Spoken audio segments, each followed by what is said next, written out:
Most folks view the Wild West through rose-tinted glasses.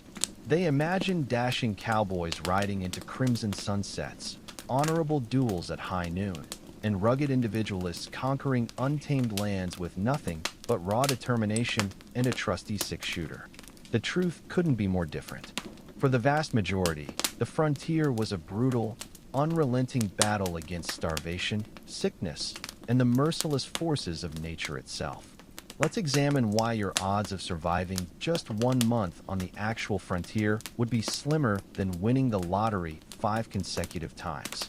Before we begin this tale, if you find such stories helpful for sleeping, feel free to like or subscribe.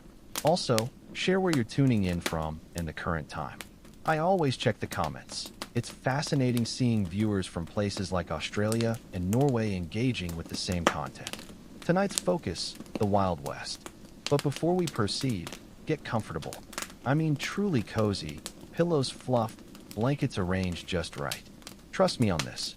So congratulations, you've just awakened in 1875 somewhere on the American frontier. The first sensation isn't birdsong or fresh air, but dirt. In your mouth, eyes, skin, even between your teeth because you're lying on an earthen floor.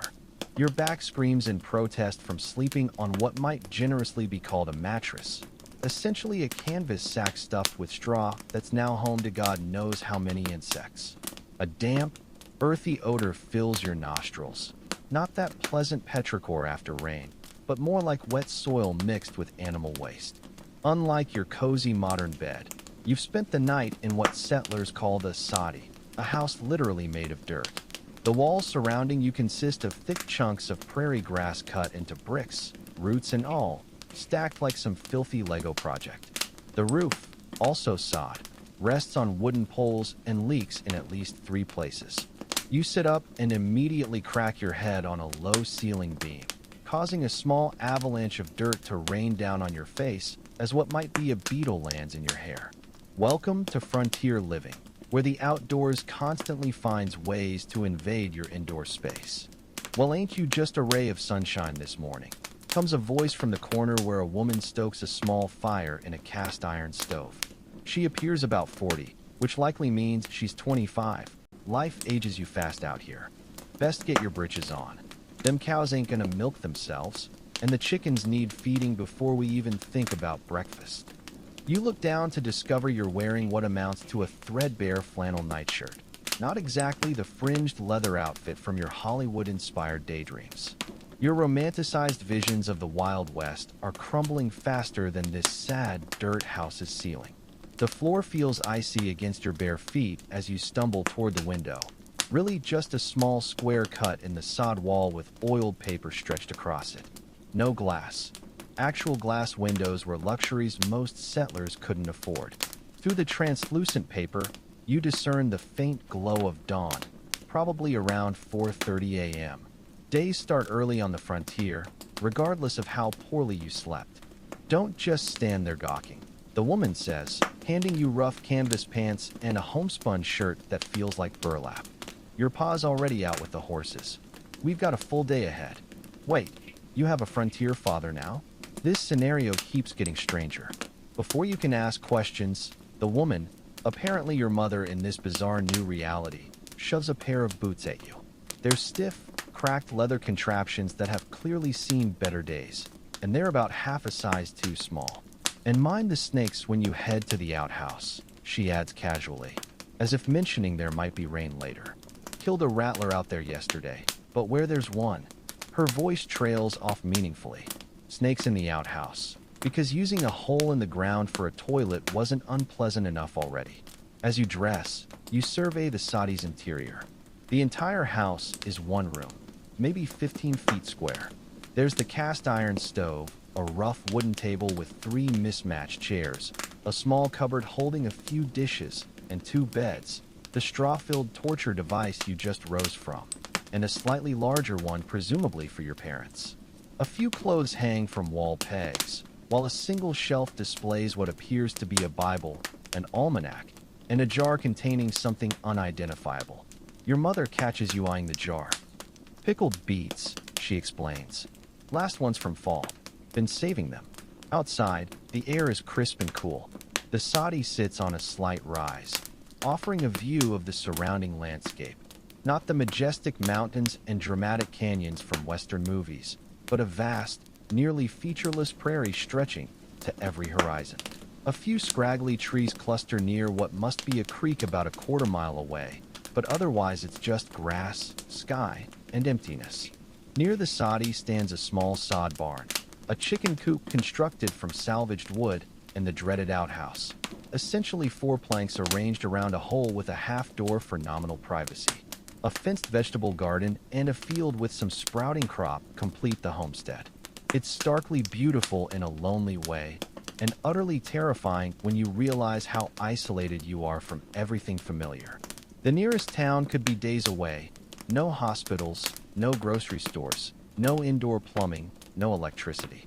Just you, your family, and the unforgiving elements. A man emerges from the sod barn, wiping his hands on his pants. His broad-brimmed hat has seen better days, not the fancy Stetson you might have imagined. His face is weathered and tanned, his beard more a result of not shaving than fashion. There's nothing dashing or cowboy-like about him, just exhaustion, dirt, and age beyond his years.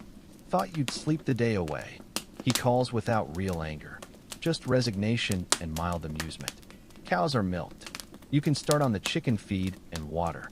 You nod uncertainly and head toward the chicken coop. As you walk, your 2 small boots create immediate blisters. The chickens regard you with suspicious, beady eyes. They're scrawny creatures, nothing like plump supermarket birds, but they produce eggs, and out here, that's as good as gold. Having no idea what to do, you notice a bucket of what looks like cornmeal mixed with kitchen scraps near the door. When you scatter it, the chickens descend like tiny feathered velociraptors. Not all at once. Your father's voice interrupts from behind. That's got to last them the day. Small amounts morning and night. Great. Less than an hour on the frontier, and you're already failing basic survival tasks.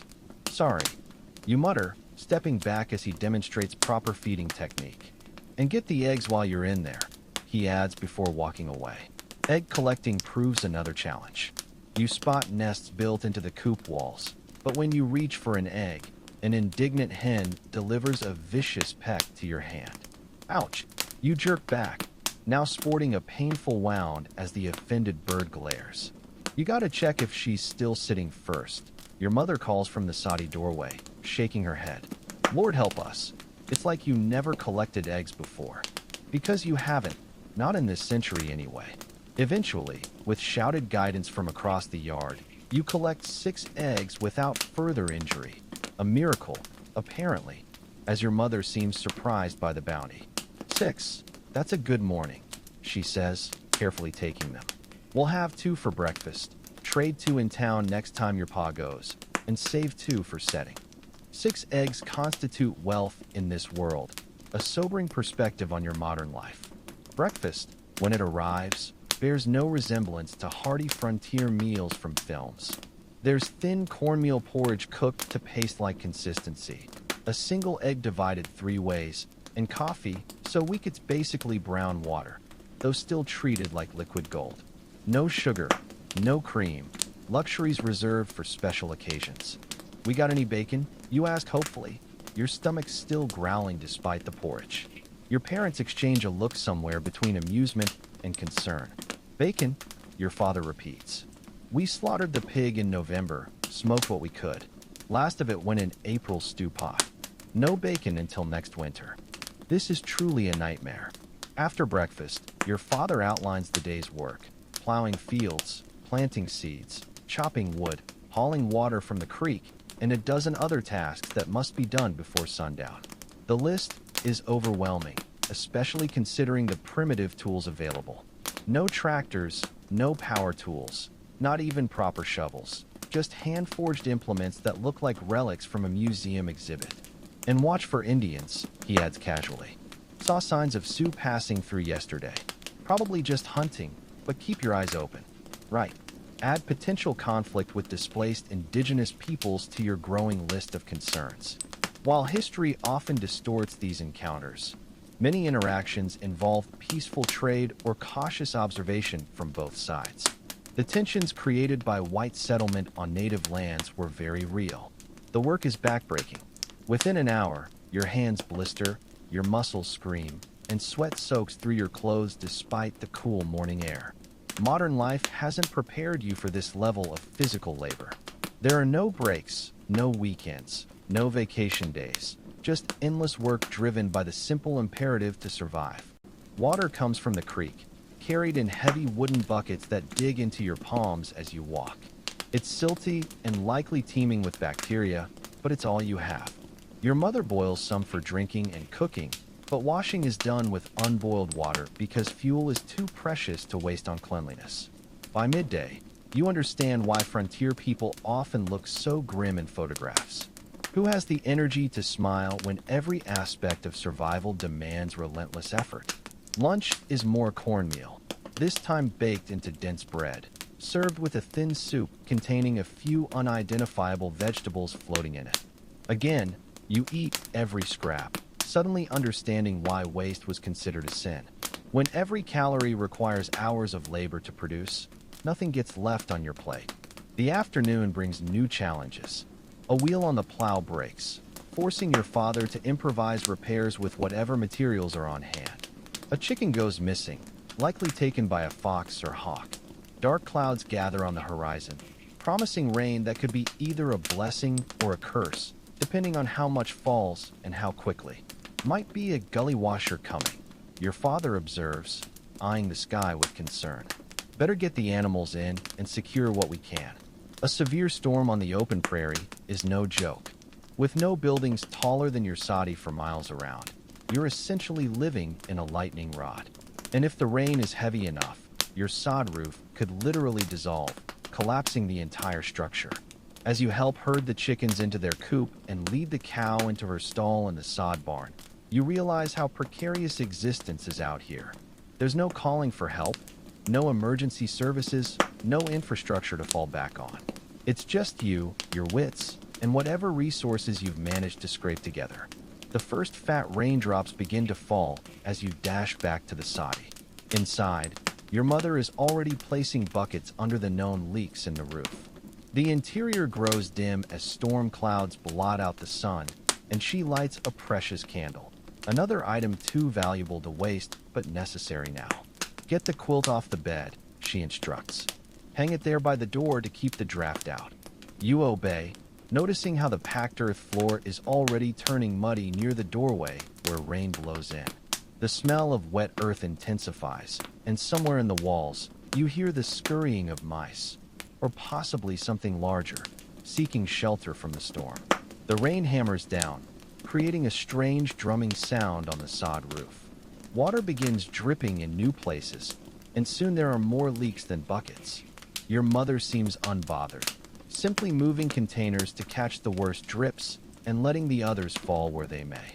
Ain't the first time we've been rained on inside our own house, she says with a shrug. Won't be the last. Your father comes in, soaked to the skin and tracking mud. He removes his dripping hat and coat, hanging them by the stove to dry. Creek's rising, he reports. If it keeps up like this, we might have to move to higher ground tonight. The casual way he mentions possibly abandoning your home to floodwaters is chilling. This is just life on the frontier, constant adaptation to threats that could destroy everything you've worked for. The storm rages for hours, bringing lightning that makes the hair on your arms stand up and thunder that shakes the very earth. Through it all, your parents remain calm, attending to indoor tasks like mending clothes and repairing tools. Their resilience is both impressive and sobering. Finally, as evening approaches, the storm begins to ease. Your father ventures out to check the animals and assess the damage. He returns with mixed news.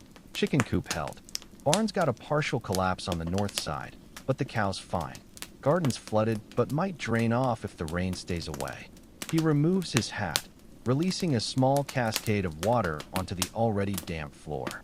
Creek's high, but not rising anymore. Think we can stay put tonight. Dinner is a repeat of lunch, cornbread and thin soup, though this time your mother adds a few precious pinches of salt for flavor. The food is bland but filling, and you're surprised by how good it tastes after a day of hard labor. Hunger, it turns out, is the best seasoning. After dinner, there's still work to do. Items dampened by the leaking roof need drying. The floor requires raking to help it dry out. Plans must be made for repairing the barn tomorrow. On the frontier, the workday doesn't end when the sun sets. With no electricity, darkness transforms the household. The single candle provides meager illumination, barely enough to see faces across the small room. Your mother takes advantage of the light to do some mending, her fingers working more by touch than sight as she repairs a tear in your father's shirt. "Read us something," she asks him, and he nods, reaching for the Bible on the shelf. You realize this is entertainment on the frontier. No television, no internet, no books except perhaps a Bible, an almanac, and maybe a few volumes brought from back east. Stories, songs, and conversation are the only diversions after nightfall. Your father reads by candlelight, his voice steady as he recites familiar passages. You notice how both he and your mother have the words nearly memorized, nodding along or sometimes speaking in unison at certain verses. This book isn't just religious text to them. It's literature, comfort, and one of their few connections to the wider world. As the reading continues, your eyelids grow heavy despite the hard day and the harder one awaiting tomorrow.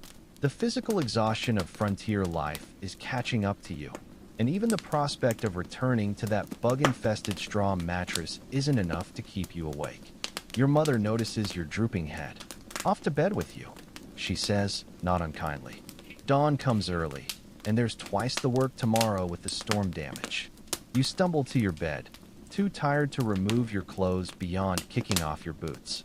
As you lie down on the rustling straw, you realize something profound. The romanticized Wild West of movies and books is a fantasy. The reality is this: endless work, constant danger, and the most basic struggle for survival. The settlers who tamed the frontier weren't gunslingers or heroes in the conventional sense. They were ordinary people facing extraordinary hardship with stubborn determination. Their heroism wasn't in shootouts at high noon, but in getting up before dawn, day after day, to wrest a living from unforgiving land with inadequate tools and no safety net. As sleep claims you, you hear your parents speaking softly by the dying candle. "Think the wheat will make it?" your mother asks. "Has to," your father replies simply. "We've got nothing else." That's the reality of the Wild West, not adventure and romance, but the constant nagging question of whether you'll have enough food to survive until next season. The stakes weren't fame and glory. They were life and death. You drift off with a new appreciation for the pioneers who settled the American frontier, and profound gratitude that you'll wake up tomorrow in your comfortable 21st century bed, with running water, electricity, and no leaking sod roof in sight. Outside the Sodi, the vast prairie stretches under a sky now cleared of storms, the stars brilliantly visible in a way they never are in light-polluted modern cities. It's breathtakingly beautiful and completely indifferent to the tiny human struggles happening beneath it. The wind whispers through the grass, and somewhere in the distance, a wolf howls. This is the true Wild West, beautiful, brutal, and utterly unlike the myth. A place where survival itself was victory, and where people discovered the outer limits of their endurance every single day. The last thing you hear before sleep takes you completely is your father banking the fire in the stove, carefully preserving every precious coal for tomorrow's cooking. In that simple act is everything you need to know about frontier life: the constant conservation of resources, the planning for tomorrow, the understanding that waste of any kind could mean the difference between survival and disaster. As the wind whistles through the cracks in the sod walls, you realize that the most dangerous outlaws on the frontier weren't men with guns. They were starvation, disease, weather, and isolation. And the greatest heroes weren't the ones who won shootouts. They were those who managed to carve out some small measure of security and comfort in a land that offered neither. Tomorrow will bring new challenges: repairing storm damage, tending crops, caring for animals, and the 100 other tasks necessary for survival. But for now, there's the blessed relief of sleep. however uncomfortable the bed. On the frontier, even rest is earned through the sweat of the day's labor. And so ends your first day in the real Wild West, not with a gunfight or a heroic last stand, but with the quiet triumph of having survived until sundown. Out here, sometimes that's victory enough. The rooster's crow might as well be a fire alarm for how violently it jolts you awake. Your eyes snap open to the same dirt ceiling, the same earthy stench, the same aching body, now with exciting new sores from yesterday's unfamiliar labor. For one blissful moment, you think maybe it was all a nightmare.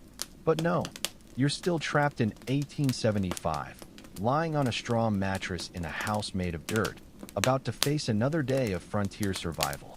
Your mother's already up, stoking the cookstove fire. The thin gray light filtering through the oiled paper window suggests it's barely dawn. About time, she notes, seeing your open eyes. Got a heap of work before breakfast, and we're running low on just about everything. You sit up, wincing at the stiffness in your muscles. Yesterday's storm has left the Soddy's floor damp and muddy in spots. A slug slowly makes its way across one wall, leaving a glistening trail behind it. Hold on, what do you mean running low? You ask, pulling on the same dirty clothes from yesterday. Your mother gives you a look that's part concern, part exasperation. You hit your head in that storm? We're low on flour, salt, coffee, just about everything that ain't cornmeal. Your pa's riding to town today, but he can't carry much back on one horse.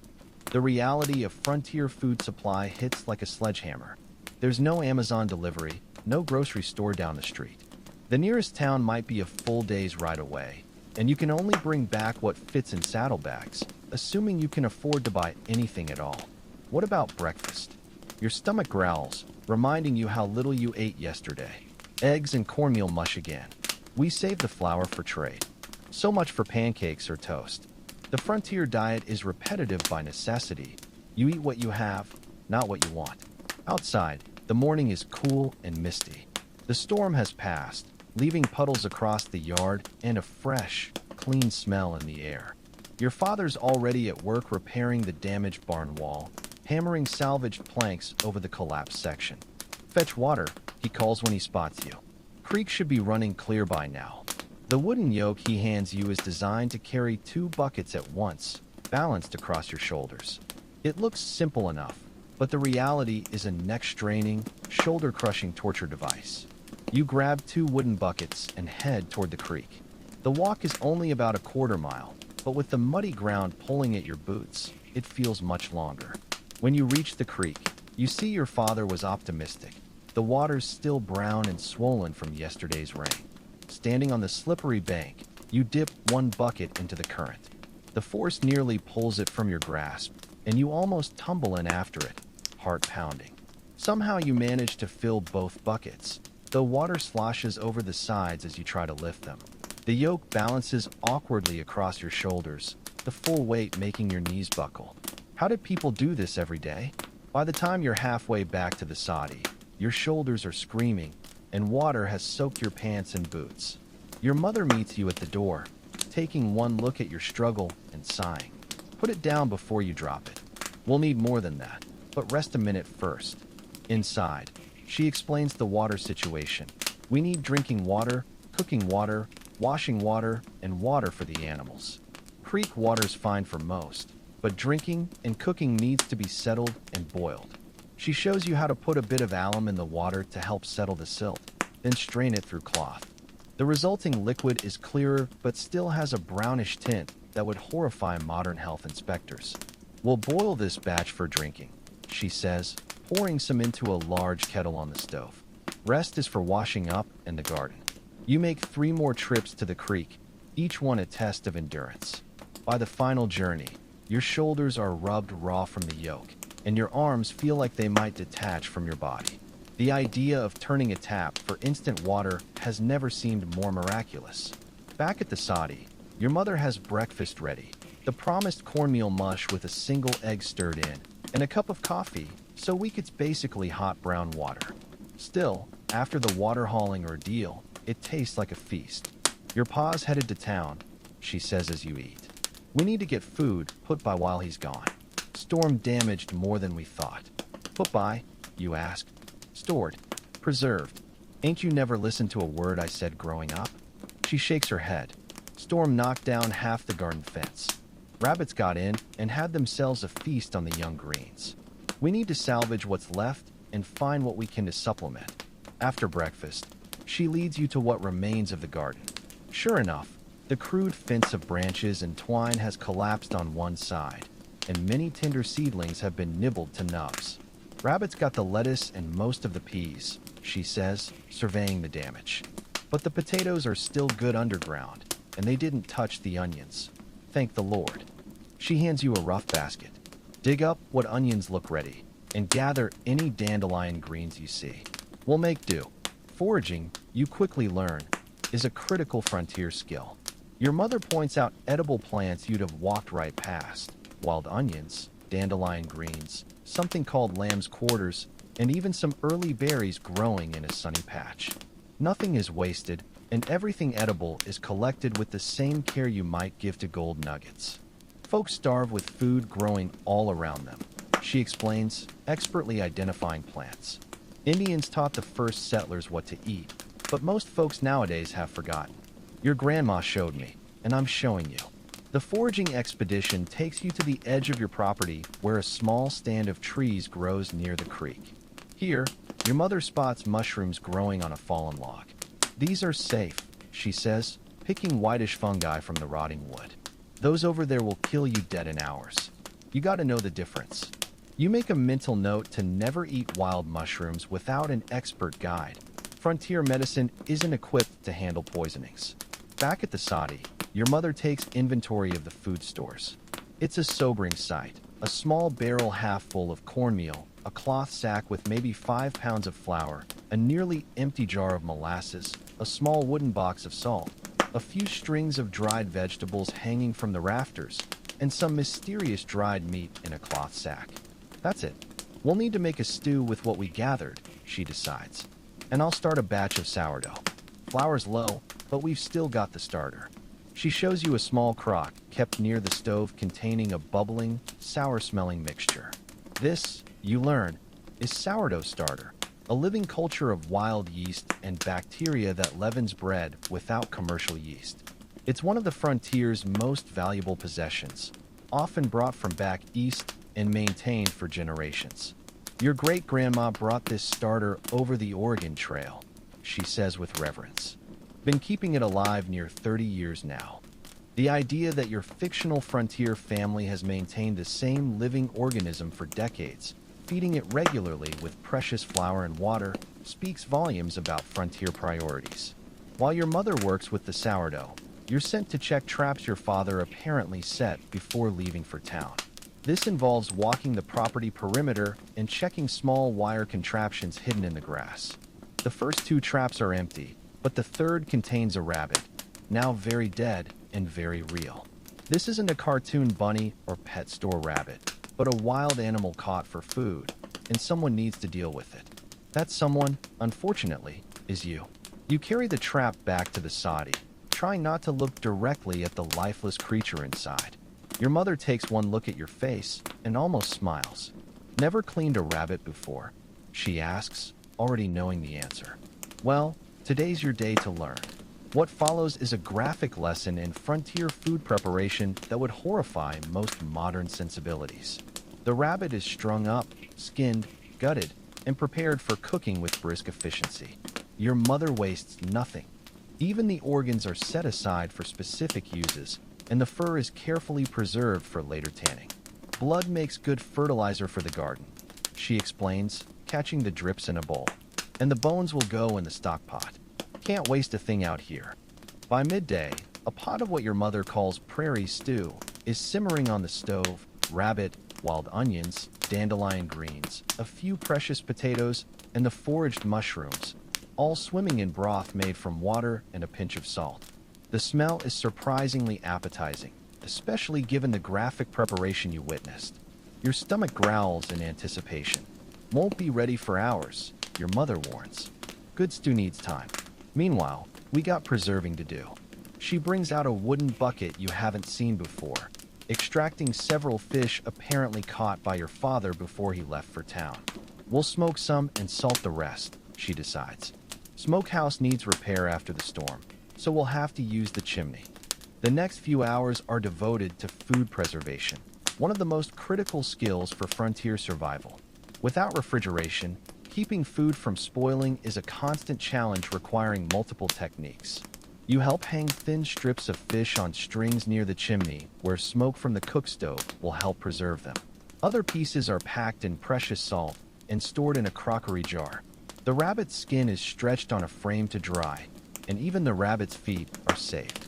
Good luck, your mother explains, though you suspect they have a more practical use she's not mentioning. In fall, we'll do this with everything we can get, she explains. Smoked meat, dry fruit, pickle vegetables, whatever gets us through winter. The concept of winter food storage takes on new meaning when you realize there are no grocery stores to fall back on. Either you preserve enough food during abundant seasons, or you starve when the snow flies. By mid-afternoon, your mother judges the stew ready. She ladles generous portions into wooden bowls, adding a piece of sourdough bread on the side. The bread isn't what you'd recognize from a modern bakery. It's dense, slightly gray from unrefined flour, and has a distinctly sour smell. But after a morning of hard work, it's irresistible. The stew is surprisingly good, rich and flavorful despite the simple ingredients. The rabbit tastes nothing like chicken despite the modern cliché, having a stronger, gamier flavor that takes some getting used to. But it's protein, and out here, that's what matters. Save room, your mother advises as you reach for seconds. Food needs to last, and we don't know when your pa will be back with supplies. This constant calculation, how much to eat now versus how much to save for later, is yet another aspect of frontier life that never makes it into romanticized tales.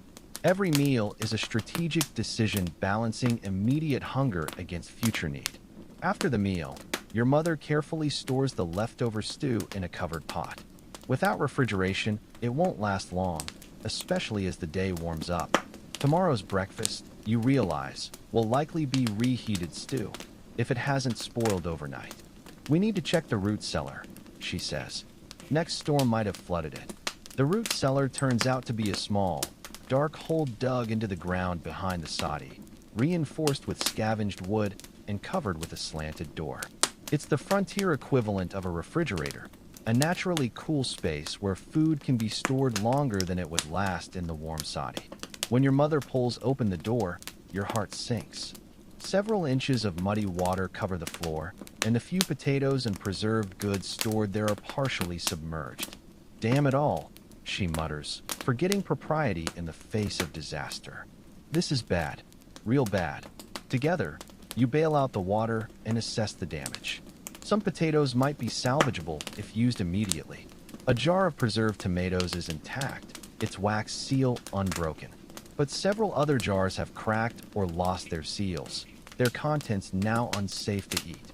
We just lost half our emergency stores, your mother says grimly. Better hope your pa has luck in town, or it's going to be lean times ahead. The loss of food to spoilage, flooding, or pests was a constant threat on the frontier. A single disaster could wipe out months of careful preservation and storage, leaving a family vulnerable to hunger or even starvation.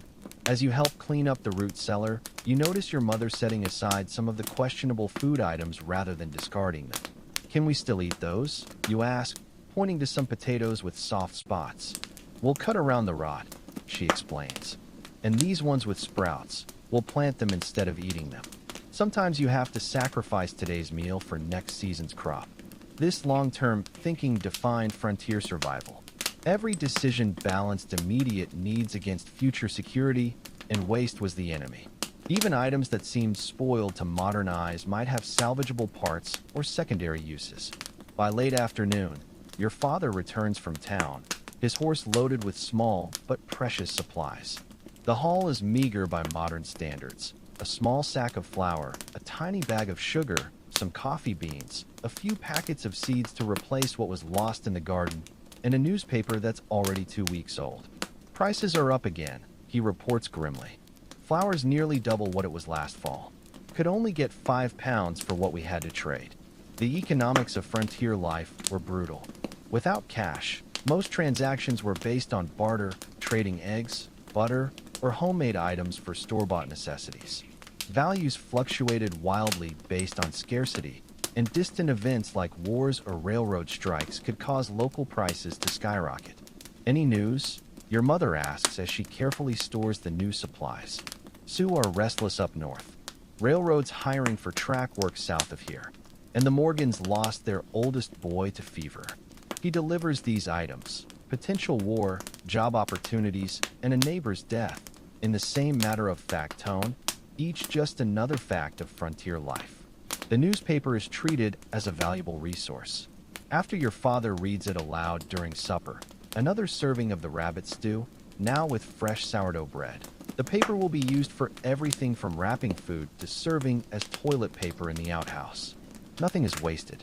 Supper conversation centers around food supplies and planning.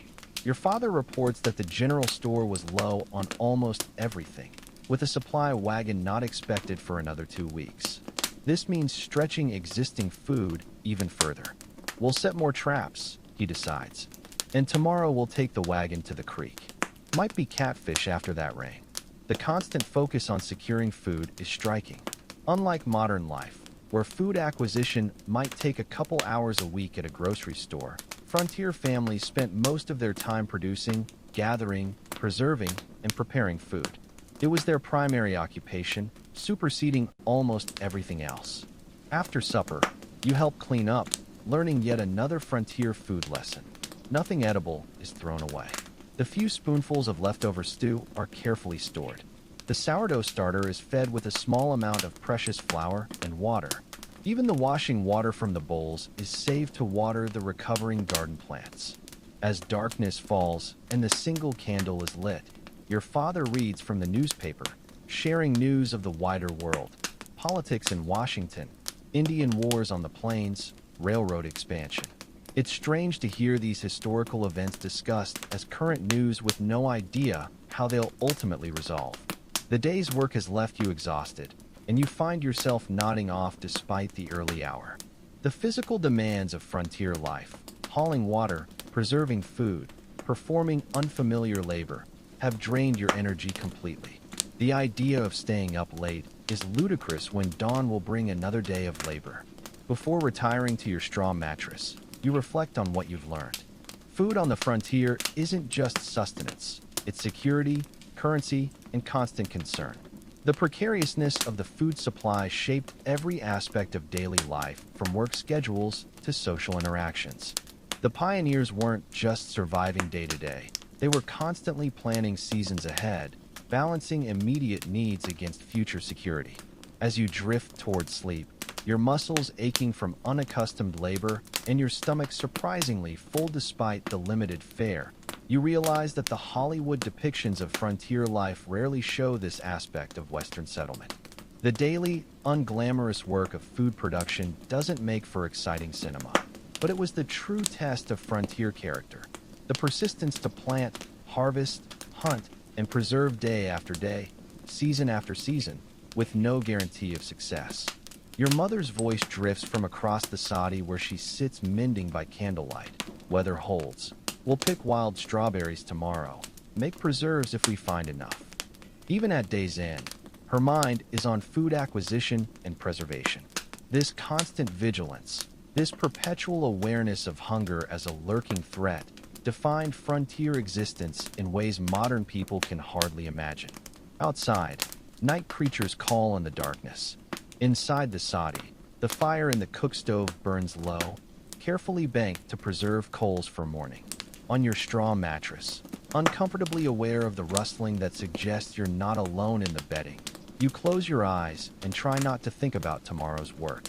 This is the real Wild West, not shootouts and stagecoach robberies, but the quiet heroism of people who wrested food from unforgiving land and survived through ingenuity, knowledge, and sheer determination.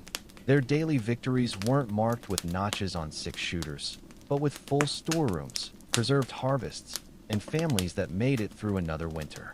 Sleep comes quickly, your body surrendering to exhaustion. The last thing you hear is your mother softly humming a tune as she works, a gentle reminder that even in this harsh existence, there's still room for small moments of peace. Then darkness takes you, and the frontier day ends as it began, with the promise of more work tomorrow, more challenges to face, and the ever-present question of where the next meal will come from. Morning comes with the crowing rooster and aching limbs.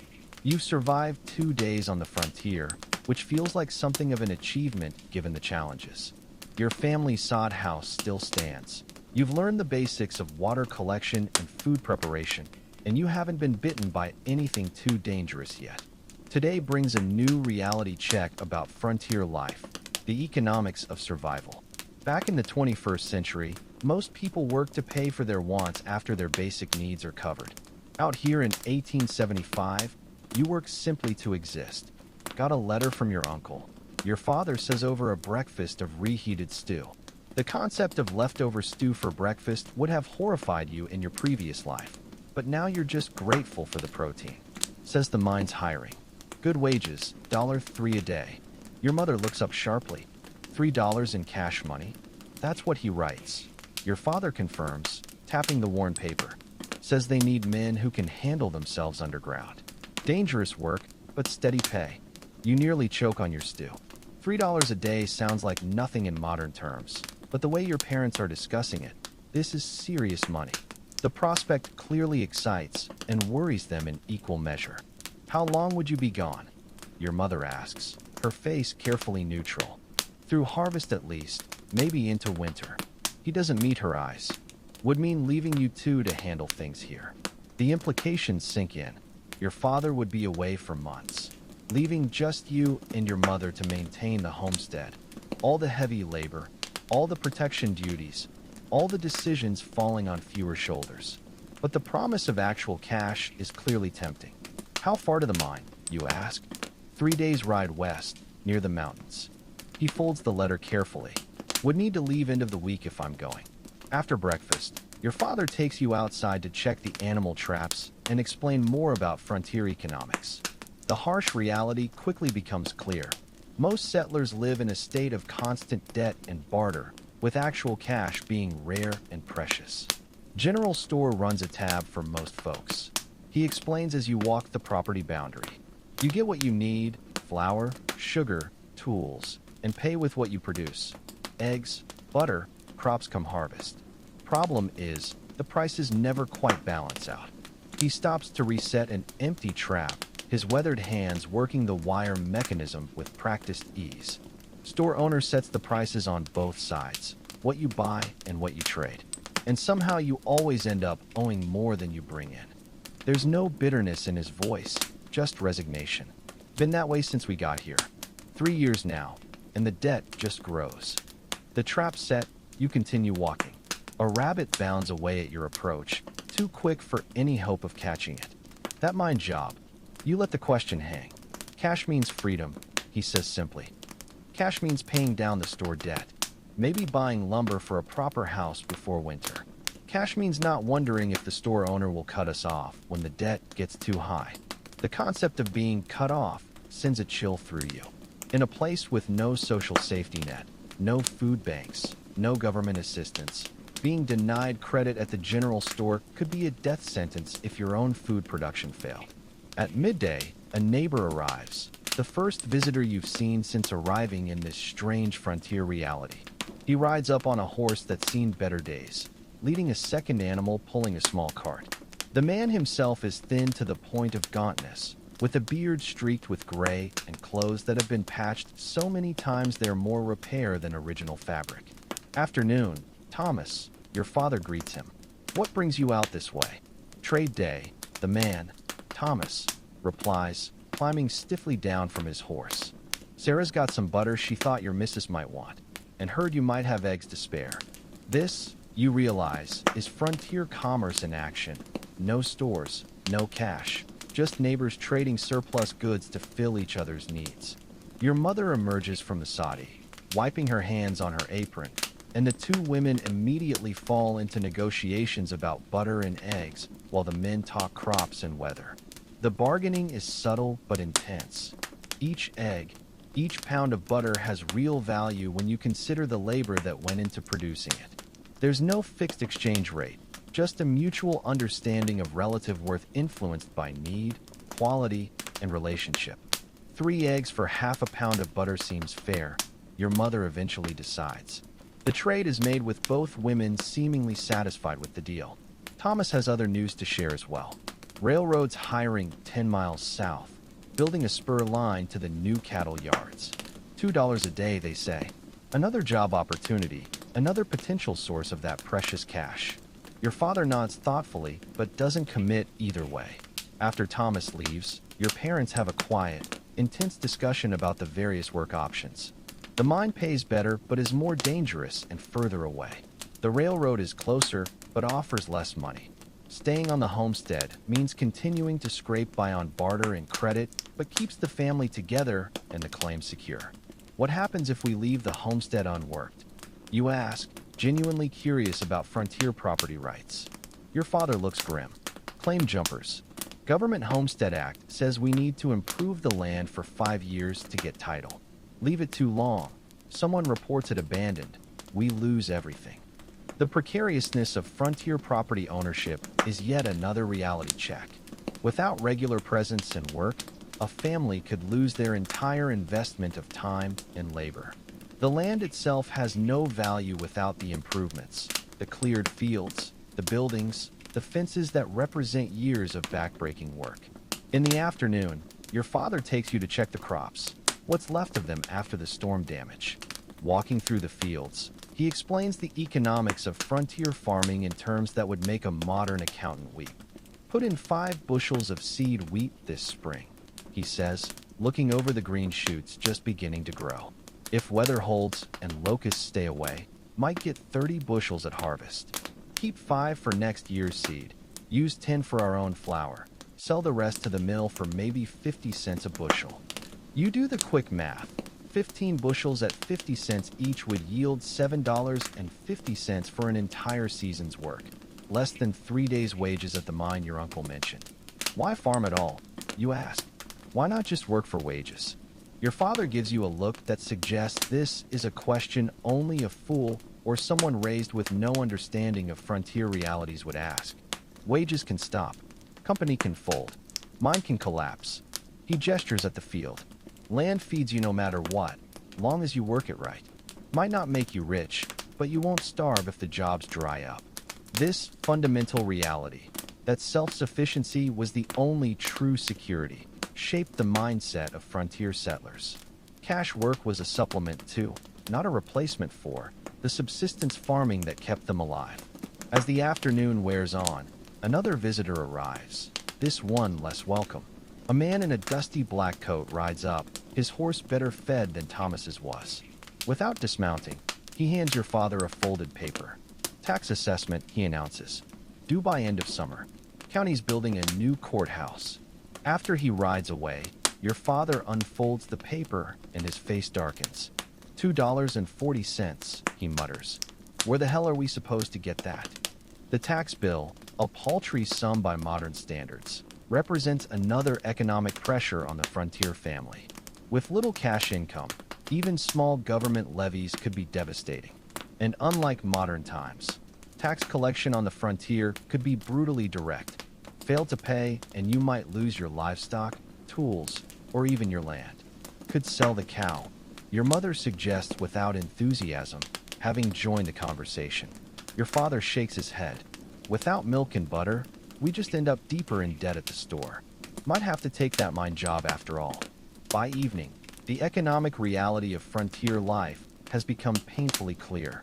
Your family is caught in multiple binds, needing cash for taxes and store debt, but reliant on subsistence farming for basic survival, wanting to improve their situation with a proper house, but unable to afford lumber without wage work that would take your father away from the homestead. Theoretically owning their land through the Homestead Act, but constantly at risk of losing it if they can't meet payment or improvement requirements. The romantic notion of pioneers as independent settlers beholden to no one has evaporated completely. The reality is a complex web of debts, obligations, and vulnerable legal claims that keep frontier families in a state of perpetual economic insecurity. Supper is simple: more sourdough bread, the last of the stew, and some dandelion greens your mother collected. The food reflects the economic reality. Eat what you can produce or forage. Save what little money you have for absolute necessities that can't be made at home. After the meal, your father takes out a slate and pencil, paper being too precious to waste on calculations, and begins working through the family's economic situation. The figures are sobering: store debt of nearly 15, property tax of 2.40, 40-cent seed for next season, essential supplies for winter. The total needed far exceeds any realistic projection of what the farm might produce in tradable surplus. The mine it is, he finally decides. I'll leave Saturday. Should be able to work 4 months before the snow gets too deep for travel. Might clear 40, 50 if I'm careful. Your mother nods, her face revealing little of what must be a storm of emotions at the prospect of her husband leaving for a third of the year. I'll start getting your things ready. This pattern, men leaving for wage work while women maintained the homestead, was common on the frontier. It created a strange dual economy with men engaged in cash labor while women managed the subsistence production that kept families alive. Both were essential, but the work was sharply divided along gender lines. The next morning brings a new type of frontier work experience. A neighbor arrives, a broad-shouldered man named Miller, with news that his barn raising is scheduled for the following week. Could use every hand available, he tells your father. Got the Johnsons and the Petersons committed already. Thought your boy here might help too. He nods in your direction. Barn raisings were one of the few examples of communal labor on the otherwise individualistic frontier. Neighbors would gather to help construct a building that would be impossible for a single family to manage alone. The work wasn't paid in cash, but operated on a principle of reciprocity. You help your neighbors, and they help you when your turn comes. We'll be there, your father promises. Might be the last big job I do before heading to the mines. Miller's expression shifts slightly at the mention of the mines. Heard they had a collapse last month. 3 men didn't come out. Your father nods grimly. Heard the same. But they're paying cash, and the taxman won't take eggs or wheat. After Miller leaves, you help with the day's chores, now familiar enough with the routine to work without constant direction. Hauling water, feeding animals, checking traps, weeding what remains of the garden. The labor never ends, but at least you're developing calluses to replace the blisters on your hands as you work. Your father explains more about frontier economics as you go. Land's the only real wealth out here, he says, pausing to wipe sweat from his brow. Get enough acres under cultivation. Eventually you can hire labor instead of doing it all yourself. That's the dream, becoming a landowner instead of just a worker. But that dream, you realize, was only attainable for a lucky few. Most settlers remained caught in the cycle of subsistence and debt, working their small claims and supplementing with wage labor when necessary. The Jeffersonian ideal of a nation of independent yeoman farmers collided with the harsh economic realities of frontier capitalism. By midday, another visitor arrives, this one unexpected and unwelcome. A man in a suit far too fine for frontier conditions rides up on a horse that's clearly well-groomed. Without greeting, he surveys your family's modest homestead with obvious disdain. Reynolds, your father acknowledges him coldly. What brings the bank all the way out here? The man, Reynolds, produces a leather folder and extracts a document. Just making my rounds, Mason, reminding folks of their obligations. He hands the paper to your father. Banks called in the notes on several properties in the county. Thought you should know yours might be next. After he rides away, your father crumples the paper in his fist, his knuckles white with anger. Vultures, he mutters, just waiting for folks to fail. This too was part of frontier economics. The constant pressure from banks and speculators eager to acquire land from struggling homesteaders. The homestead itself, with all the improvements made through years of labor, was valuable enough to attract predatory attention from those with capital, but without the willingness to do the physical work of settlement. What happens if they call in the note? You ask, not entirely understanding the frontier banking terminology. Your father's face darkens. Means they demand immediate payment of the full amount borrowed, not just the regular installments. And since nobody out here has that kind of cash sitting around, they get to seize the property. He looks around at the modest homestead, his expression a mix of pride and worry. Everything we've built, everything we've worked for, gone. The reality of frontier financing is another shock. Many settlers took loans to establish their homesteads for seed, tools, livestock, or supplies, with the property itself as collateral. Unlike modern mortgages with fixed terms and regulated practices, frontier loans could be called in at the bank's discretion, often when the land had increased in value due to the settlers' improvements or when railroad development made the location more desirable. How much do we owe, you ask? $50. The sum clearly pains him to say aloud. Borrowed when we first claimed the land. Been paying interest for 3 years, but never able to touch the principal amount. $50, a sum a modern person might spend on dinner without thought, represented an almost insurmountable debt for a frontier family. With annual cash income measured in single digits, paying off such a loan would take years under the best circumstances. The mine job, you begin, might save us if I can work the full season and if they pay what they promise. He doesn't sound optimistic. Plenty of men go to the mines with dreams of clearing their debts and come back with nothing, if they come back at all. The afternoon brings yet another dimension of frontier economics, the peddler. A wagon arrives, driven by a cheerful man with an improbable mustache and a hat that's seen better days. The sides of his wagon fold down to reveal shelves of goods, fabrics, tools, medicine, seeds, and various trinkets. Unlike the general store in town, the peddler deals primarily in cash, though he's willing to consider certain items in trade, particularly eggs, butter, and handcrafted goods that can be sold elsewhere. His prices are higher than the stores, but he brings goods directly to isolated homesteads, saving families the time and expense of a town journey. Your mother approaches the wagon with clear interest but equal caution. Got any needles? Mine's nearly worn through. The peddler produces a paper of needles. Finest Sheffield steel. 20 cents for the lot. Highway robbery. Your mother mutters, but her tone lacks conviction. Good needles are essential for the constant mending that keeps frontier clothing functional. After careful consideration of the family's meager resources, she trades 2 eggs and one of her hand-knitted dishcloths for a single needle, a small cake of soap, and a packet of sugar candy. This last item clearly intended as a special treat for you, though you've done nothing to deserve such luxury. The peddler, his business concluded, offers news along with his goods. Railroads pushing west faster than expected. Land prices jumping ahead of the line. Might be worth holding on to your claim a while longer, even with the bank making noises. This information, more valuable than any physical goods he carries, causes your father to reconsider his plans. If land values are rising, perhaps taking on additional debt to hold the homestead might be worthwhile despite the risk. As evening approaches, your family gathers for a council on their economic future. The options are limited and all involve significant trade-offs. Your father could take the mine job, earning cash, but leaving the homestead vulnerable. He could seek work on the railroad, earning less but staying closer to home. They could sell assets, the cow, a horse, tools, to pay immediate debts but reduce their productive capacity. Or they could try to secure additional credit to weather the current crisis, deepening their long-term debt but preserving their claim. What would you do? Your father asks you directly, surprising you with the invitation to weigh in on such an important decision. The question feels impossibly heavy.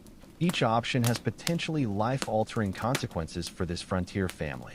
Even with your advanced knowledge from the future, you can't predict which path would ultimately prove best in this uncertain environment.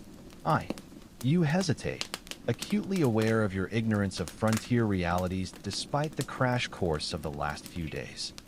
I'd take the mine job. Cash seems to be what we need most right now. Your father nods slowly. That's my thinking too. Not what I'd choose if there was a better option, but there isn't. He turns to your mother. Can you and the boy manage here? She straightens her shoulders. We'll manage. Always have. The decision made, the evening turns to preparation. Your father will leave for the mines in 3 days, after helping with the neighbor's barn raising. Plans are laid for his absence. What crops need tending, which repairs can't wait, how to handle potential emergencies. The conversation is practical, focused on survival with little room for sentiment despite the months of separation ahead. Men didn't speak of feelings or fears even when facing potentially deadly work. The stoicism wasn't just cultural preference, but psychological protection. In a world where death was commonplace, emotional walls helped people function despite constant loss. As your father saddles his horse the next morning, you notice him slipping a revolver into his saddlebag, a reminder that human dangers were also part of frontier travel. Roads between settlements were prime territory for bandits who knew travelers might carry cash or valuable goods. The actual goodbye is brief and restrained. Your father embraces your mother quickly, then clasps your shoulder with a firm hand. "Take care of things," he says simply. "Be the man of the house till I return." Then he mounts his horse and rides away without looking back, his figure growing smaller as he crosses the prairie toward the distant mountains where the mine awaits. Your mother watches until he disappears from sight, then turns briskly to the day's tasks, her expression giving nothing away. "Well," she says practically, "that fence won't fix itself. Best get started." This too is frontier medicine in its way.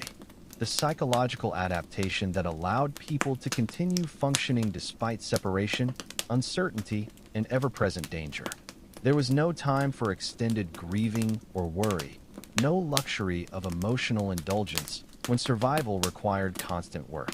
As you help with the day's chores, your mother begins educating you more thoroughly about frontier healthcare, knowledge you'll need in your role as temporary man of the house. "Snake bite," she says as you check traps near a rocky outcropping. "Cut across the marks with a clean knife. Suck out the poison and spit it away. Then poultice with plantain leaves." She points to a common weed you'd have overlooked. "Bind it tight and keep the limb below the heart."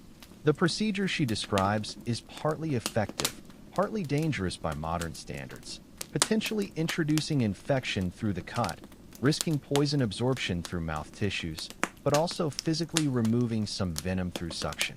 Like many frontier treatments, it was better than nothing, but far from ideal. "Dog days are coming," she continues as you work. "August fever season. We'll need to boil all drinking water and cover food from flies.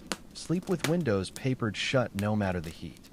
The connection between mosquitoes and diseases like malaria wasn't yet established in frontier medicine, but observational evidence had taught settlers that certain preventive measures reduced illness during late summer fever season. The advice about boiling water was particularly sound, though the full understanding of waterborne bacteria was still developing. By midday, you've learned a dizzying array of frontier medical information: how to treat burns with raw potato, how to set simple fractures with splints, which plants stop diarrhea, and which induce vomiting when poison is swallowed, how to recognize the early signs of scarlet fever, diphtheria, and measles, dozens of other practical remedies for common ailments. Knowledge keeps you alive out here. Your mother explains as you pause for a simple lunch of cornbread and wild greens. "Doctor's 2 days right away, if he's even home when you get there. Most times you're your own physician." The reality of frontier healthcare was largely self-sufficiency by necessity. Professional medical help was too distant, too expensive, and often not significantly more effective than home treatments. Families developed their own medical knowledge through experience, tradition, and sometimes tragic trial and error. After lunch, your chores take you to the creek for water. While filling the buckets, you notice something disturbing: several dead fish floating near the bank, their white bellies exposed to the sun. Concerned, you report this to your mother upon returning to the soddy. Her reaction is immediate and alarmed. "Don't use that water," she exclaims, dumping the buckets you've just carried back. "Not for drinking, not for washing, not for anything. Someone's likely dumping mine tailings upstream." Water contamination was a serious and common health threat on the frontier. Without environmental regulations or understanding of toxic chemicals, industrial activities like mining often poison water sources used by downstream settlements. The dead fish were nature's warning system, one your mother was wise enough to heed. What do we do for water? You ask, suddenly aware of how dependent you are on the creek that has now become a potential threat. We've got the rain barrel from the storm, she says, thinking quickly. And the Miller place has a good well. We'll have to haul from there until we know the creek's safe again. This adaptation, finding alternative water sources when primary ones are compromised, was yet another aspect of frontier survival. The flexibility to change practices quickly in response to environmental threats was essential when so many dangers went unseen until they caused harm. By late afternoon, a new concern arises. Dark clouds build on the horizon, and the air grows still and heavy with unusual warmth. Your mother watches the sky with evident worry. Green tinge to those clouds, she observes. Could be a twister brewing. Tornadoes were particularly feared on the prairie where flat terrain offered no natural shelter and sod houses provided minimal protection against violent winds. Without weather forecasting or warning systems, settlers relied on observational signs and traditional knowledge to anticipate dangerous storms. Your mother begins preparations immediately, sending you to secure loose items around the homestead while she gathers essential supplies inside the soddy. A storm lamp is filled with precious oil, water containers are topped off, and a small bundle of key possessions, documents, family Bible, photographs, is placed near the door for quick retrieval if necessary. If it comes to it, we head for the root cellar, she instructs. Twisters can take a soddy right off its foundation, but they can't pull up the ground itself. This emergency planning, this constant readiness for disaster, was another form of frontier healthcare. In a world without emergency services or disaster relief, preparation and quick decision-making were often the only defenses against nature's dangers. As evening approaches, the storm blows past without developing into the feared tornado, though heavy rain once again tests the soddy's roof. The leaks seem fewer this time. Your repair work after the previous storm has helped, but the interior still grows damp and chilly as darkness falls. Your mother builds up the fire in the cook stove, creating welcome warmth against the dampness. Can't afford to get the ague, she explains, using the frontier term for fever and chills that might indicate malaria or other infections. Not with your pa gone and all the work to do. This practical approach to preventive health, keeping warm and dry to avoid illness, reflected frontier understanding that sickness wasn't just a personal misfortune, but a threat to the entire family's survival. A homestead couldn't function with its primary workers incapacitated, making illness prevention a practical necessity rather than just a matter of comfort. Supper is simple but satisfying. Cornbread with the last of the rabbit stew reheated and extended with wild onions and some early peas salvaged from the garden. The meal reinforces another aspect of frontier health, the direct connection between diet and wellness that settlers understood intuitively. Body needs meat to stay strong, your mother says as she serves the stew, and greens to keep the blood right. That's why winter's so hard. Nothing fresh by February, and that's when sickness takes hold. The seasonal nature of frontier illness, with scurvy, pneumonia, and other conditions peaking during winter months, reflected both the biological realities of vitamin deficiency and the social conditions of confinement in small, poorly ventilated spaces during cold weather. After supper, with rain still pattering on the sod roof, your mother takes up her mending by lamplight. The domestic scene feels almost cozy despite the primitive conditions, creating a moment of relative peace in the otherwise harsh frontier existence. Your pa had the marsh fever 2 summers ago, she says suddenly, her hands continuing their steady work, shaking and burning up by turns. Couldn't keep food down. Thought we'd lose him for sure. This rare personal revelation, this acknowledgement of past vulnerability, offers a glimpse into the emotional reality behind frontier stoicism. The constant proximity to death shaped relationships and outlook in ways modern people can hardly imagine. What happened? You ask, drawn into this glimpse of your family's history. Martha came with her willow bark and fever remedies. I kept cold compresses on him day and night. Her voice remains matter of fact, but her hands still briefly on her mending. 7 days he burned with it. On the 8th, the fever broke. The simple narrative contains volumes of unspoken emotion. The exhaustion of round-the-clock care, the fear of impending loss, the desperate hope that home remedies would be enough, the relief when recovery finally came. This was the lived experience of frontier illness, intense, personal, and utterly lacking in the clinical distance of modern healthcare. That's why we keep willow bark dried and ready, she concludes, practically resuming her stitching. Never know when fever will strike again. This preparedness, this constant readiness for medical emergencies, define frontier healthcare. Without access to immediate professional help, families maintained their own medical supplies and knowledge, prepared for the crisis they knew would eventually come. As the evening deepens and lamplight casts long shadows across the Saudi's interior, you realize how fundamentally different frontier health perspectives were from modern attitudes. In your time, health is often viewed as the default state, with illness as an unexpected interruption. On the frontier, the opposite was true.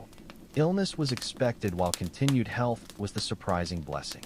Your mother finishes her mending and banks the fire for the night, her movements practiced and efficient.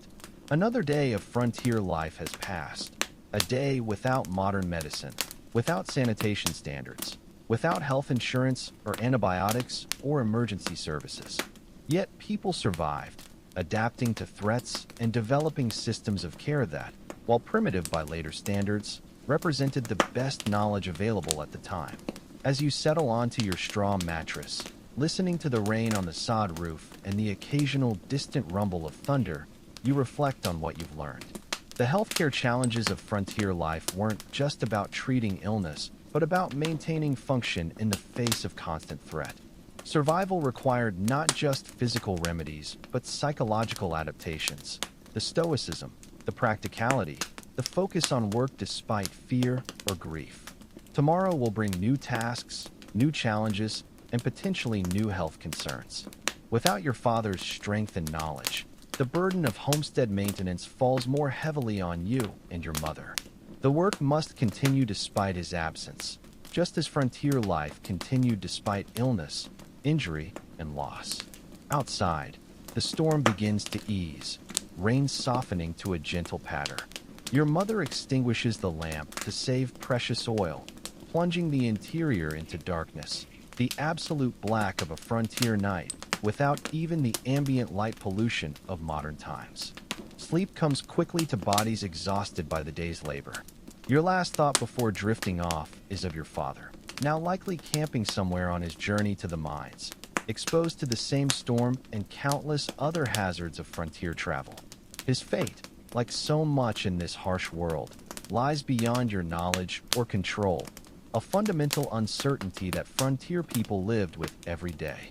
A week passes in your father's absence, each day blending into the next in a rhythm of endless chores and small emergencies. The fence breaks again. A fox takes one of the chickens. Rain delays the planting of replacement seedlings in the storm-damaged garden. Through it all, you and your mother adapt and endure, falling into the patterns of frontier resilience that defined this era. On the 8th day, as you're repairing the chicken coop, you hear the approach of horses, multiple riders by the sound. Your mother emerges from the soddy, wiping her hands on her apron. Her expression flickers between curiosity and weariness. Visitors are rare, and unexpected visitors even rarer.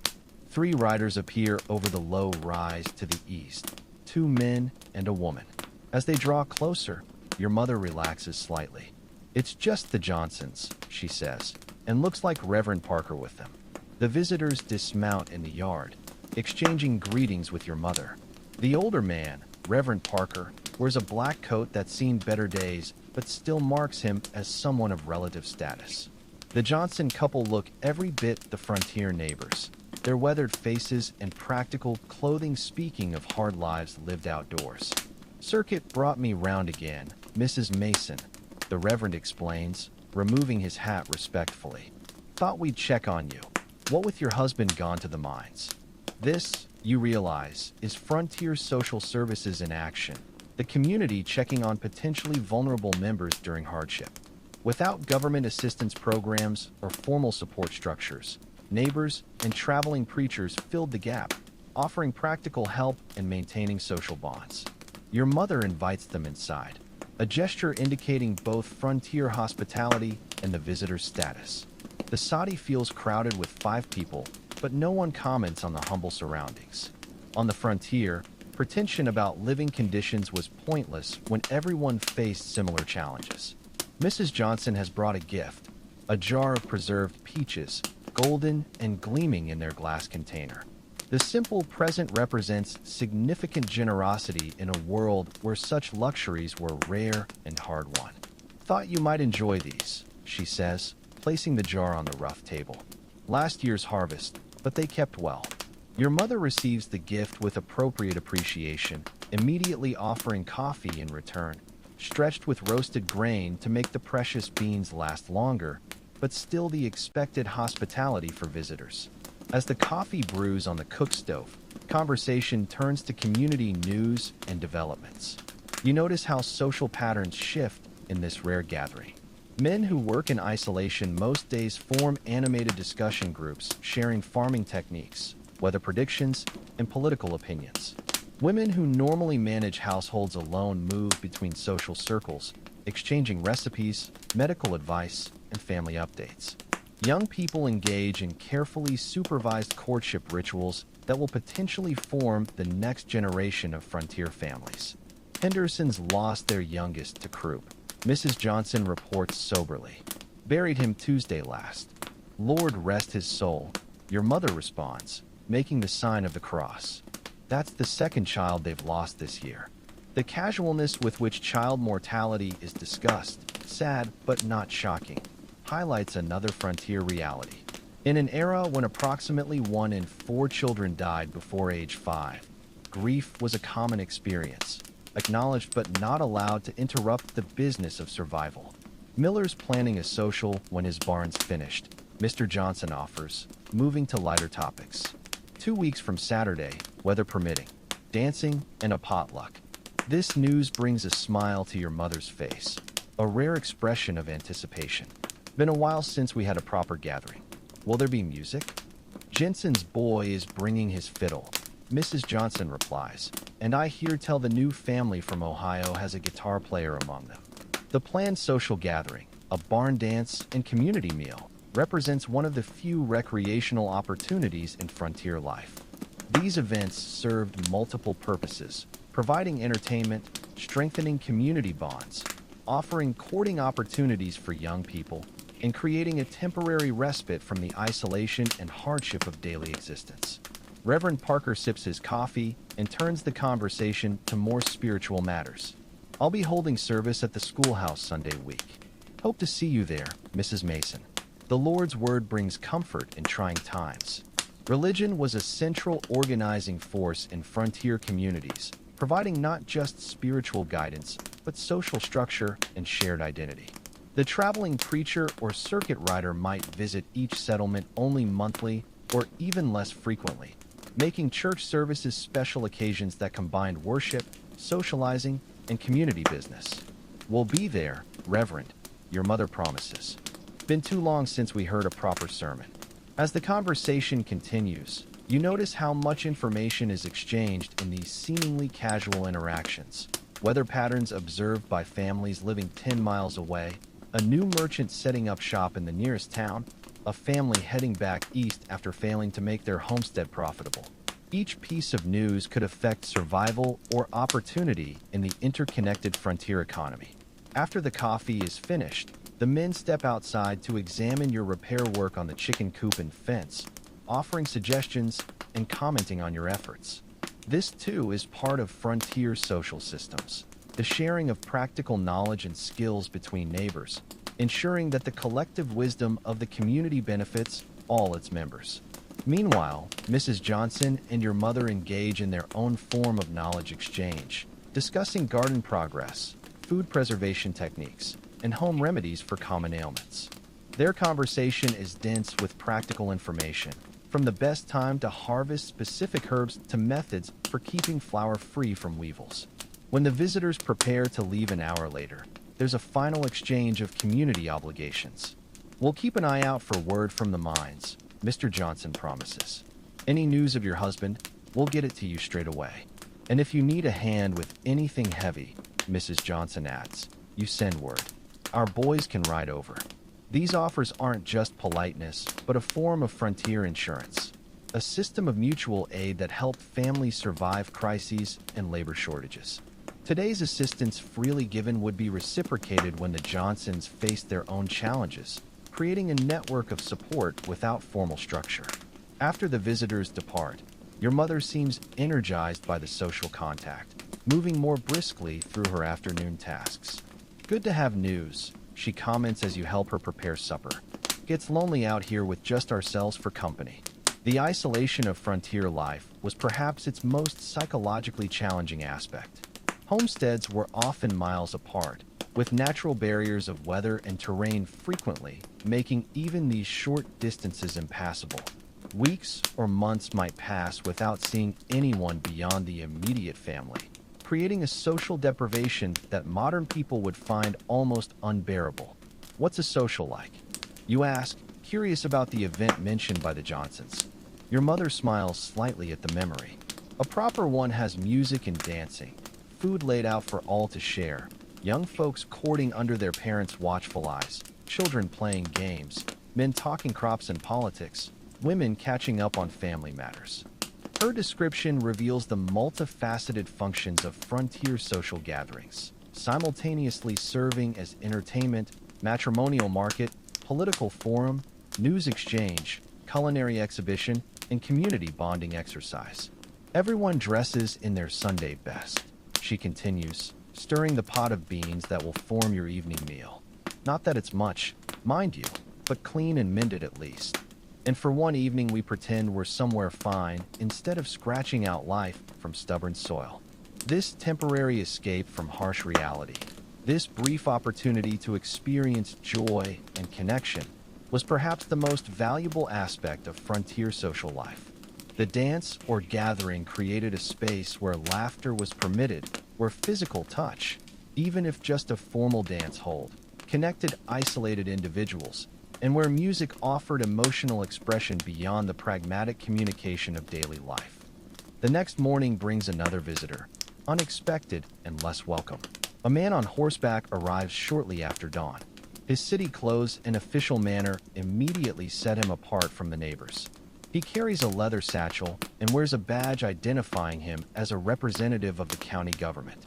Tax assessor, your mother mutters, watching from the doorway as he dismounts.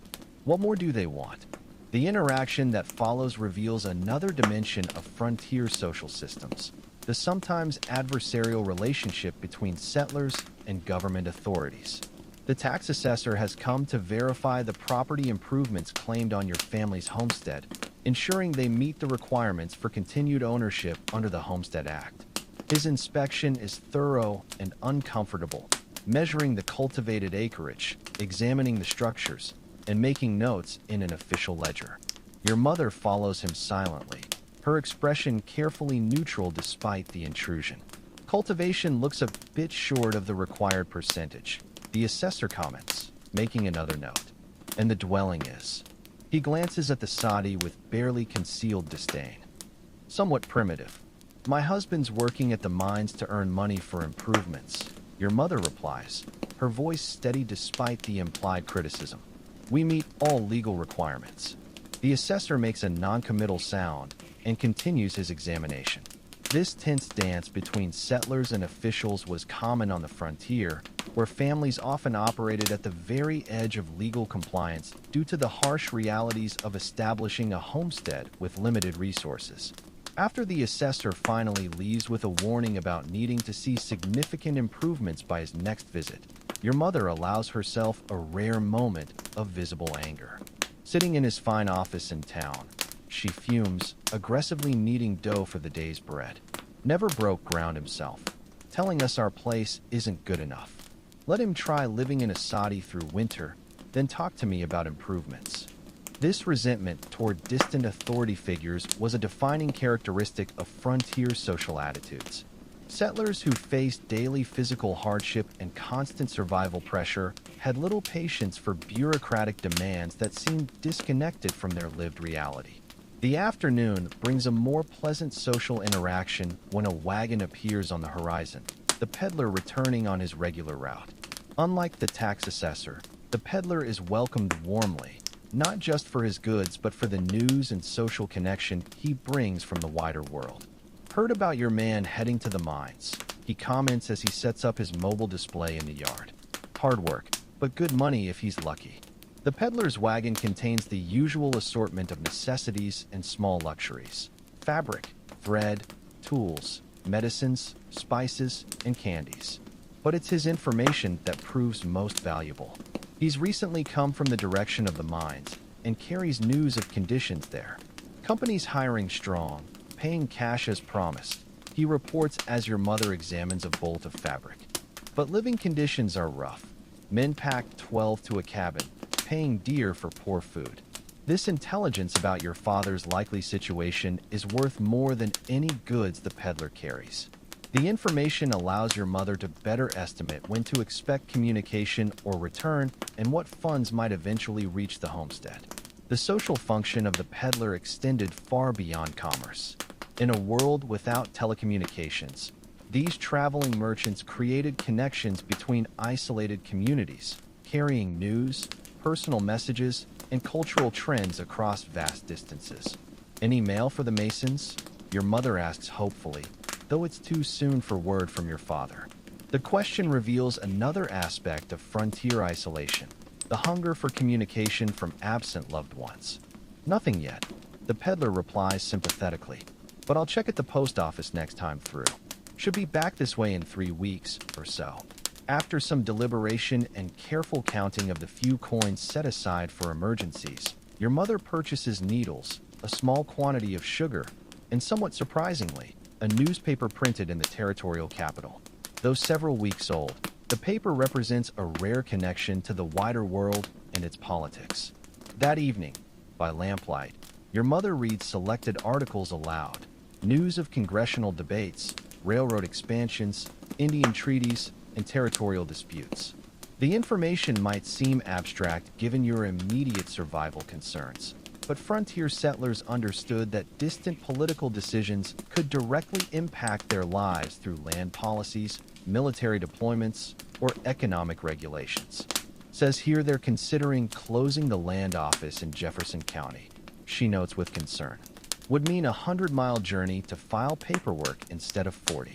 This practical interest in seemingly distant affairs reveals the sophisticated political awareness many frontier people maintained despite their isolation.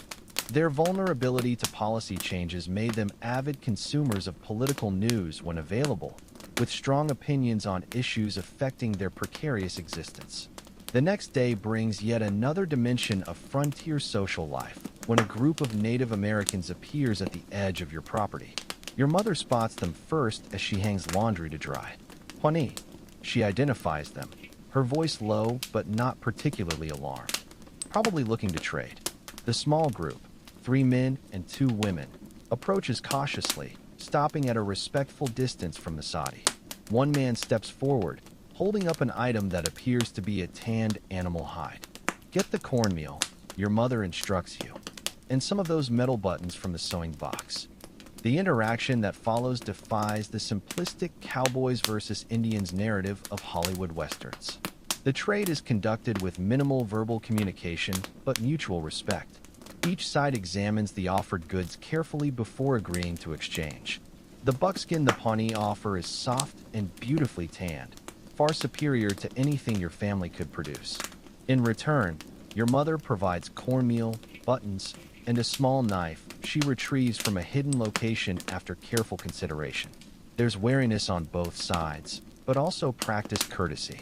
Neither party attempts to cheat the other, understanding that fair trading relationships were valuable in the isolated frontier environment where both settlers and indigenous people faced common challenges of survival.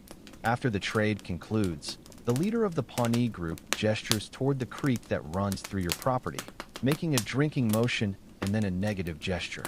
He's warning us about the water. Your mother interprets, nodding her understanding to the man.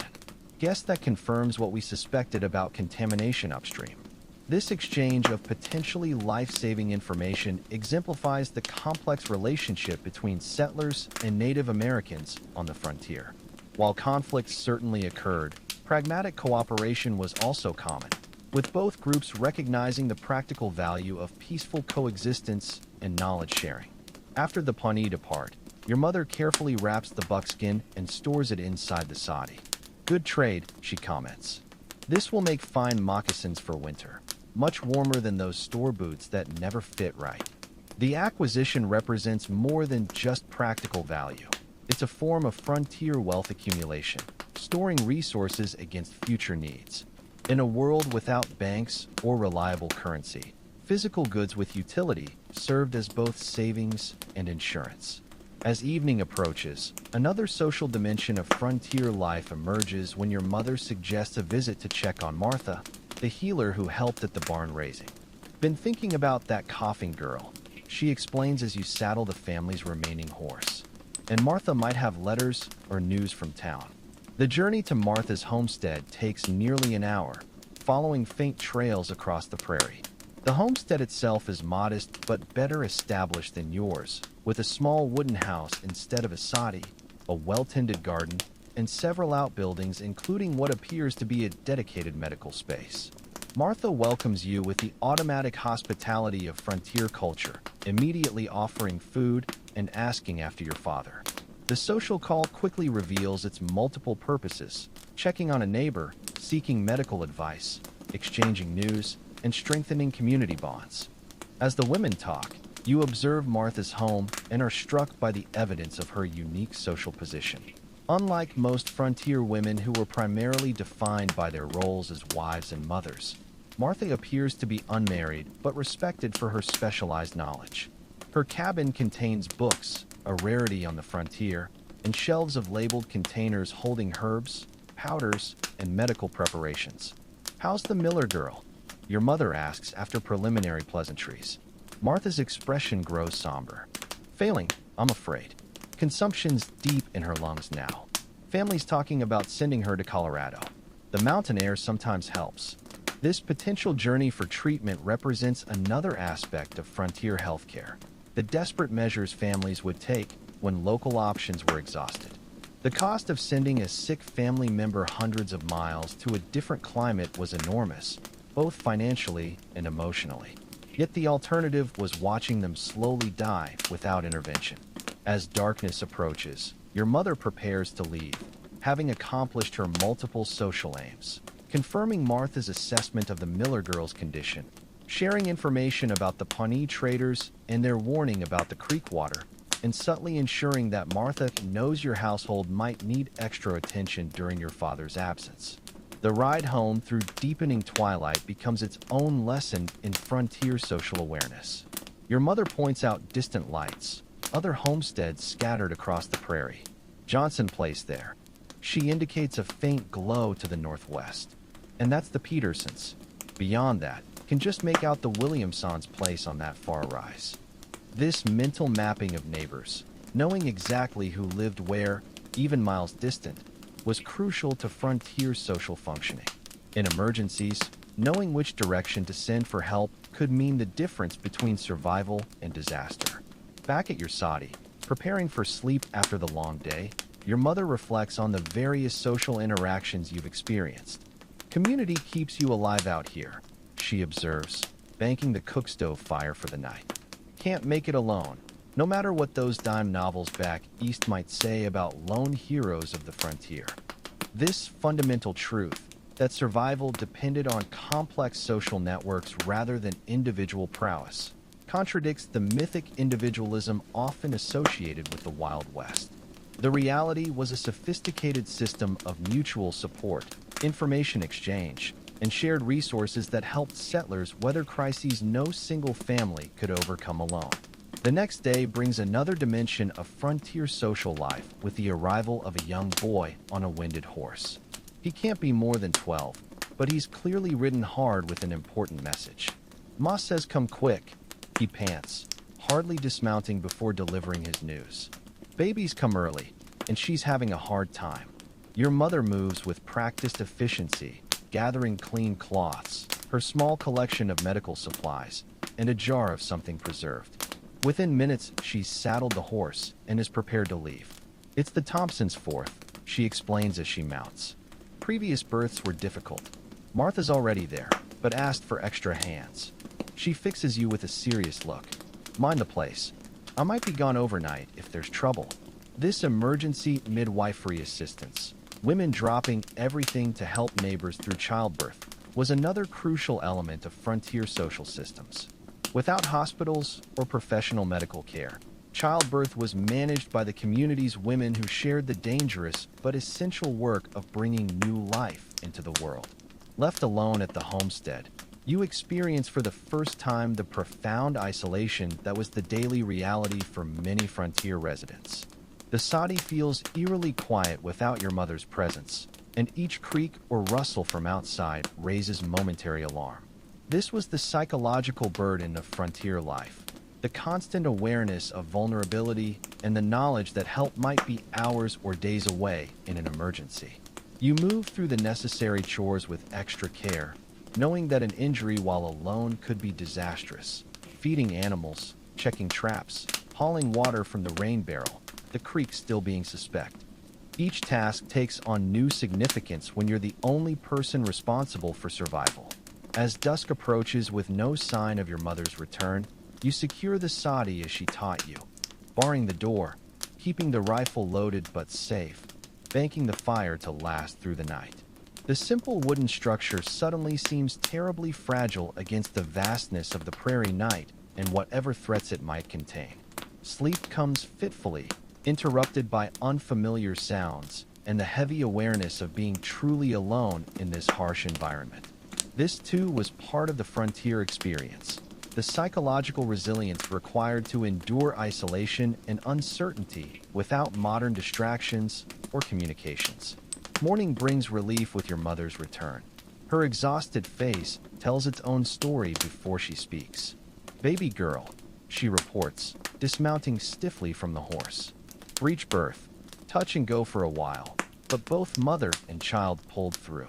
The matter-of-fact delivery belies the drama of what must have been a dangerous medical emergency. Breech births frequently resulted in the death of mother, child, or both in an era before surgical interventions or fetal monitoring. Martha turned the baby. Your mother continues, accepting the cup of coffee you've prepared. Never seen hands so skilled, like she could feel exactly what needed doing without seeing. This admiration for specialized skill, this recognition of knowledge that meant the difference between life and death, was another aspect of frontier social dynamics. Status came not just from wealth or property, but from useful abilities that contributed to community survival. After resting briefly, your mother returns to normal chores. The childbirth emergency already categorized as just another aspect of frontier social obligation. This matter-of-fact approach to critical events, this lack of dramatization or extended processing, characterized the frontier mentality of handling what came and moving forward. Days pass in the established rhythm of work and occasional social contact. A neighboring farmer stops by to offer excess seed potatoes. The peddler passes through again, this time carrying a letter from your father, brief but reassuring, reporting his safe arrival at the mines and promising to send money when possible. Martha visits to share medicinal plants she's gathered, taking time to teach you both their preparation and use. Each interaction reinforces the complex social web that made frontier survival possible. No homestead was truly self-sufficient. All depended on the exchange of goods, labor, knowledge, and support that defined frontier community, despite the physical distances separating households. 2 weeks after your father's departure, the promised social gathering at the Miller farm finally arrives. Your mother approaches the event with unusual attention to appearance, brushing her hair with special care and putting on a clean dress kept specifically for such occasions. "Not much for finery," she acknowledges, noticing your observation of these preparations. "But a social's one time to remember we're more than just work animals." The Miller's completed barn has been transformed for the event.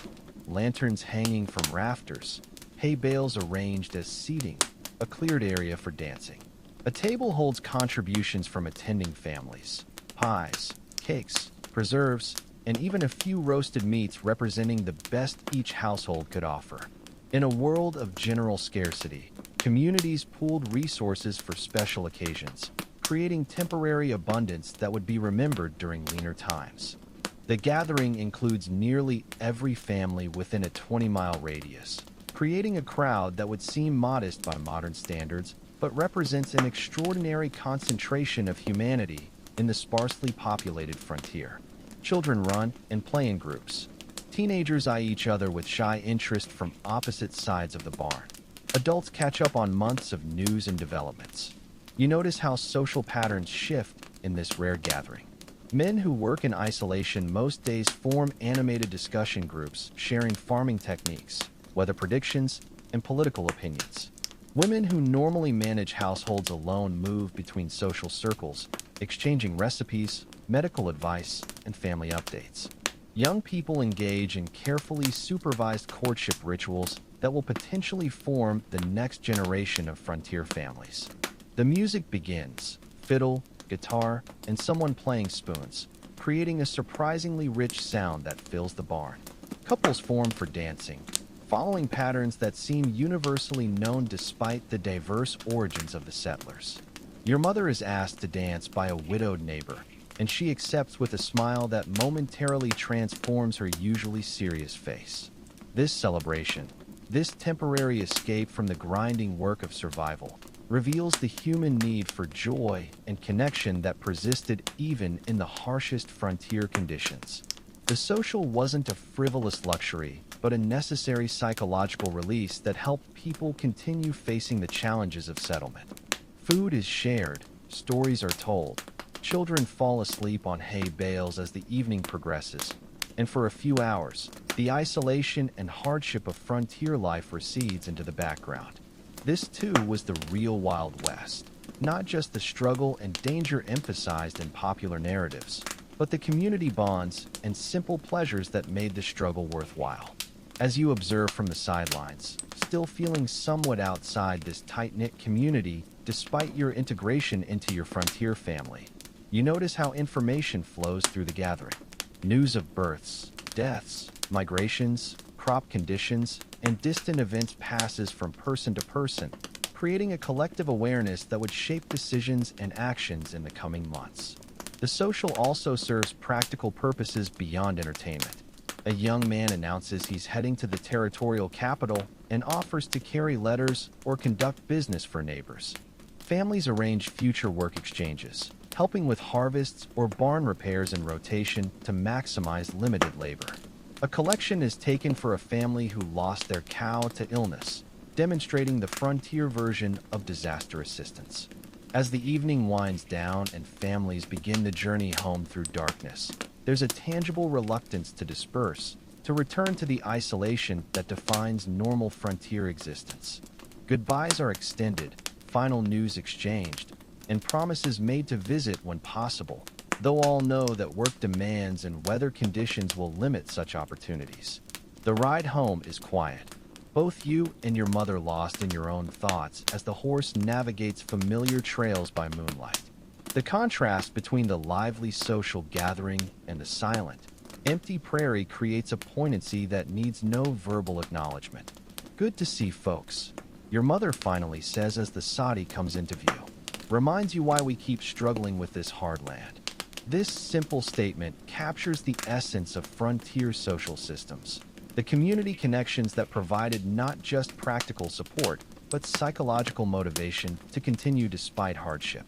People endured the isolation, danger, and backbreaking labor not just for individual survival, but for the chance to build something meaningful together, to create community in the wilderness. Back in the soddy, preparing for sleep after the unusual excitement of the evening, you realize how much your understanding of the Wild West has evolved. The romanticized image of lone heroes and individual triumph has given way to a more complex reality of interdependent communities working together against common challenges.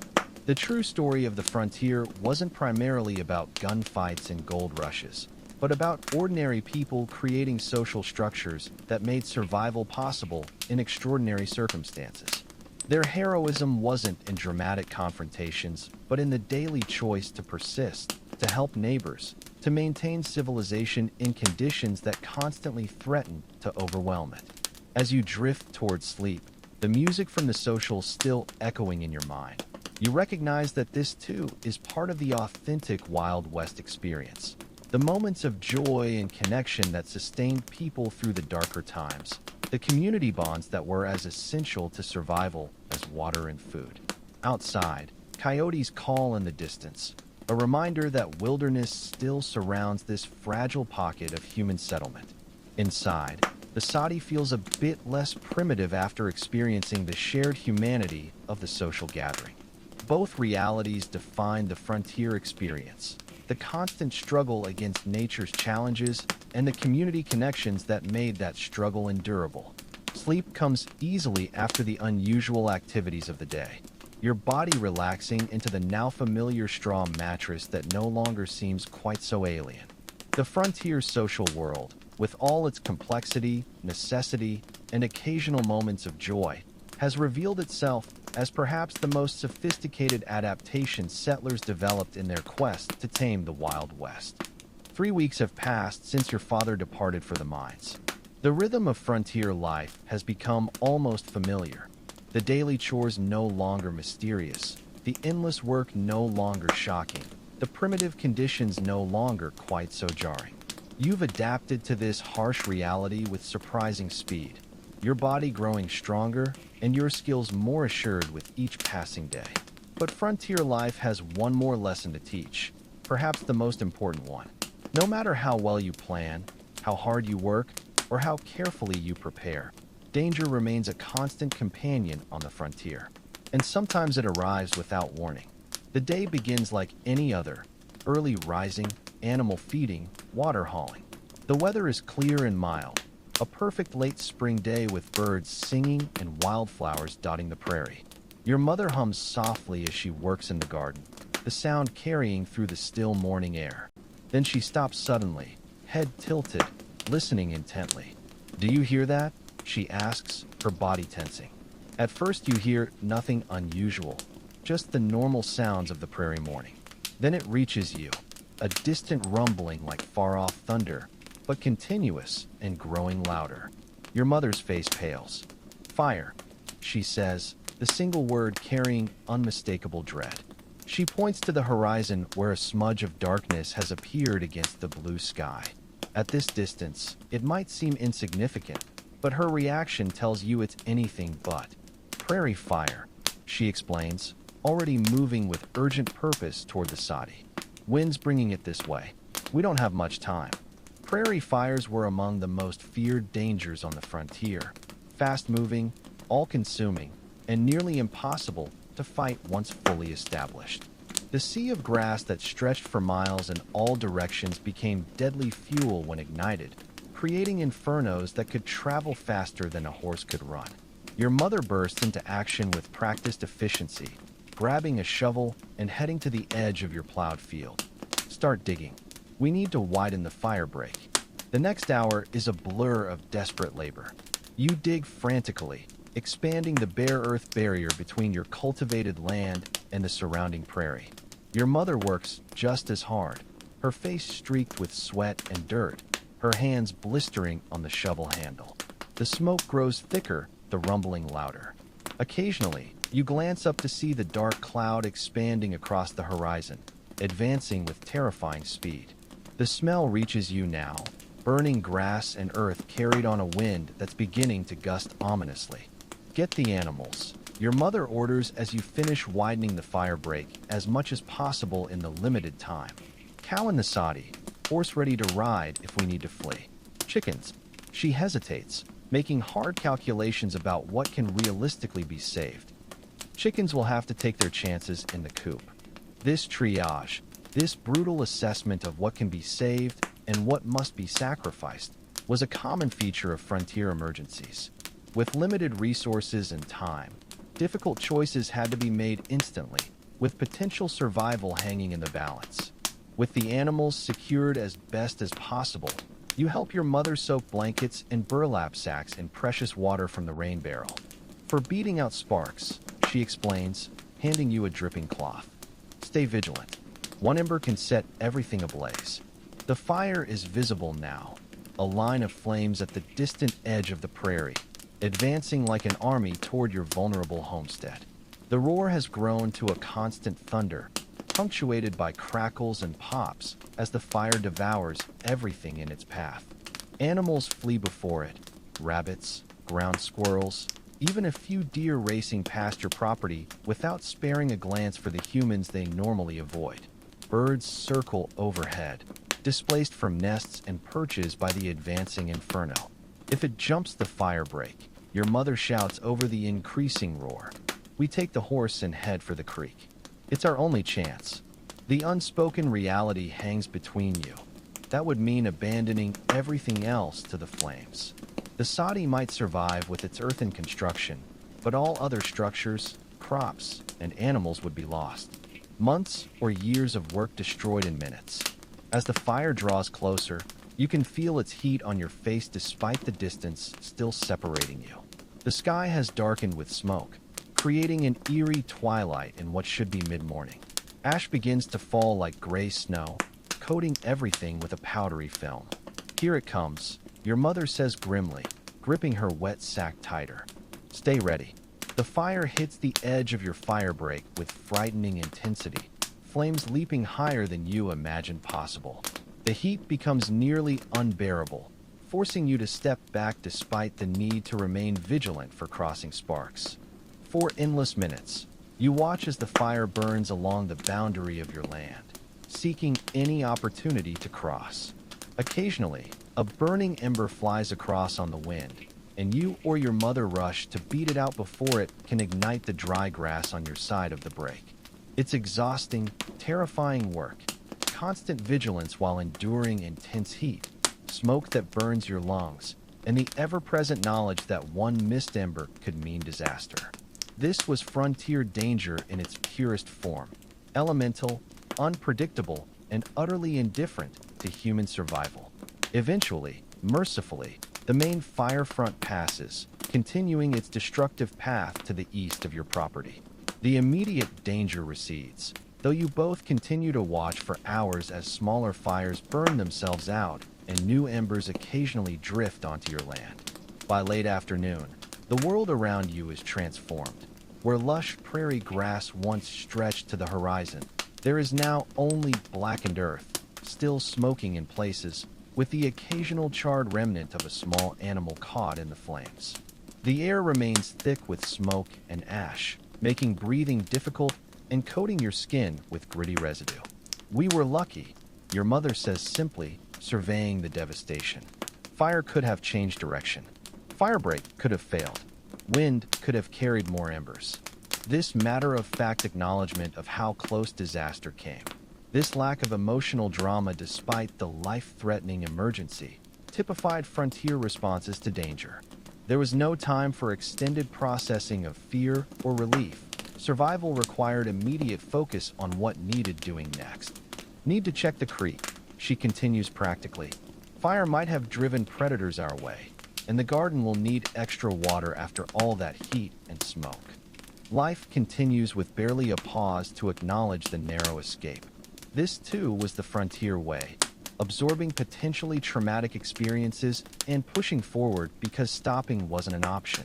The next morning brings a new threat, different but equally dangerous. You wake to find your mother already up, staring out the small window with obvious concern. Riders, she says tersely when she notices you're awake. Don't recognize them. In the frontier environment, unknown visitors represented potential danger. Without law enforcement readily available, homesteaders were largely responsible for their own protection, making caution around strangers a survival necessity rather than paranoia. Get the rifle ready, she instructs, her voice calm despite the tension evident in her posture. But keep it out of sight unless needed. The weapon is brought out from its hiding place and loaded efficiently. Your mother positions herself in the doorway of the soddy, greeting the approaching riders with a raised hand, but maintaining her place at the threshold, neither overtly hostile nor naively welcoming. "Morning," calls the lead rider, a hard-faced man with a dust-covered coat. "Saw you survive the fire." "God's mercy," your mother responds neutrally. "What brings you our way?" "Looking for strays," the man explains, gesturing to the open range. "Fire scattered our herd. Thought some might have come this direction." The explanation is plausible. Cattle would indeed flee from a prairie fire, potentially becoming lost in the process. But something in the man's manner keeps your mother cautious, her hand never straying far from where the rifle rests just inside the door. "Haven't seen any," she responds. "But you're welcome to check our north pasture if you think they might be there." This measured hospitality, offering limited access while maintaining clear boundaries, was another frontier skill. In a world where refusing aid to legitimate travelers could violate important social codes, but where vulnerability could be exploited by those with ill intent, such careful navigation was essential. The riders confer briefly, then decline the offer. "We'll keep looking elsewhere," the leader decides, his eyes scanning your modest homestead with an intensity that seems unnecessary for someone merely seeking lost cattle. As they ride away, your mother remains in the doorway until they're well beyond your property line. Only then does she relax slightly, though the rifle stays within reach. "Weren't looking for cattle," she says with certainty. "More likely checking which places were left vulnerable after the fire." This frontier danger, the human predators who saw disaster as opportunity, was less dramatic than the natural threats, but often more malevolent. Without established law enforcement, isolated homesteads could become targets for those seeking to profit from others' misfortune. "What would we have done if they tried something?" you ask. The reality of your vulnerability suddenly stark. Your mother glances at the rifle. "Whatever was necessary," she answers simply. "Out here, sometimes it's just you standing between your family and those who take what's yours." This readiness to defend what was essential for survival, this acceptance that conflict might sometimes be unavoidable, was another aspect of frontier reality that contradicts romanticized notions of either lawless violence or peaceful settlement. Most homesteaders sought to avoid trouble, but were prepared to face it when necessary. The day continues with heightened vigilance, both of you keeping watch while completing the necessary chores. By evening, no further strangers have appeared, and the tension gradually eases, though the rifle remains more accessible than before. "Your pa should have been gone a month tomorrow," your mother comments as you share a simple supper of beans and cornbread. "If all's gone well, might get word from him soon." The uncertainty surrounding your father's fate, the complete lack of information about his safety or progress, was yet another burden of frontier life. Without regular communication, families lived with constant uncertainty about absent members, never knowing if silence meant merely distance or something more tragic. That night, a new danger arrives, one that demonstrates the frontier's capacity to threaten from unexpected directions. You wake to the sound of your mother coughing violently, her breathing labored and raspy in the darkness. "Just the smoke," she manages between coughs. "Got into my lungs yesterday." By morning, her condition has worsened. Fever now accompanies the cough, and her normally strong, capable body seems diminished, huddled under a blanket despite the mild temperature. This, too, was a frontier reality. How quickly illness could transform strength to weakness. How vulnerable even the most resilient became when health failed. "Need to get Martha," she instructs, her voice barely above a whisper. "Take the horse. Bring her back if she can come." The responsibility falls entirely to you, riding alone across partially burned prairie to seek help, leaving your mother vulnerable in the Sodi, navigating without guidance to Martha's homestead.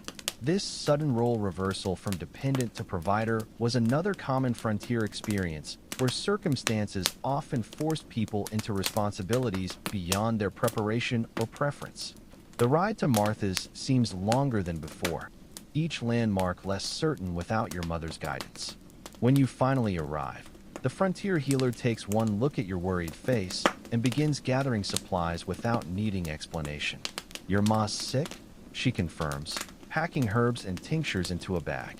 You explain the symptoms, the coughing, the fever, the weakness, and Martha nods grimly. Smoke sickness, she diagnoses. Seen it before after big fires. Can turn to pneumonia if not treated. The return journey feels both urgent and painfully slow, your anxiety growing with each passing minute.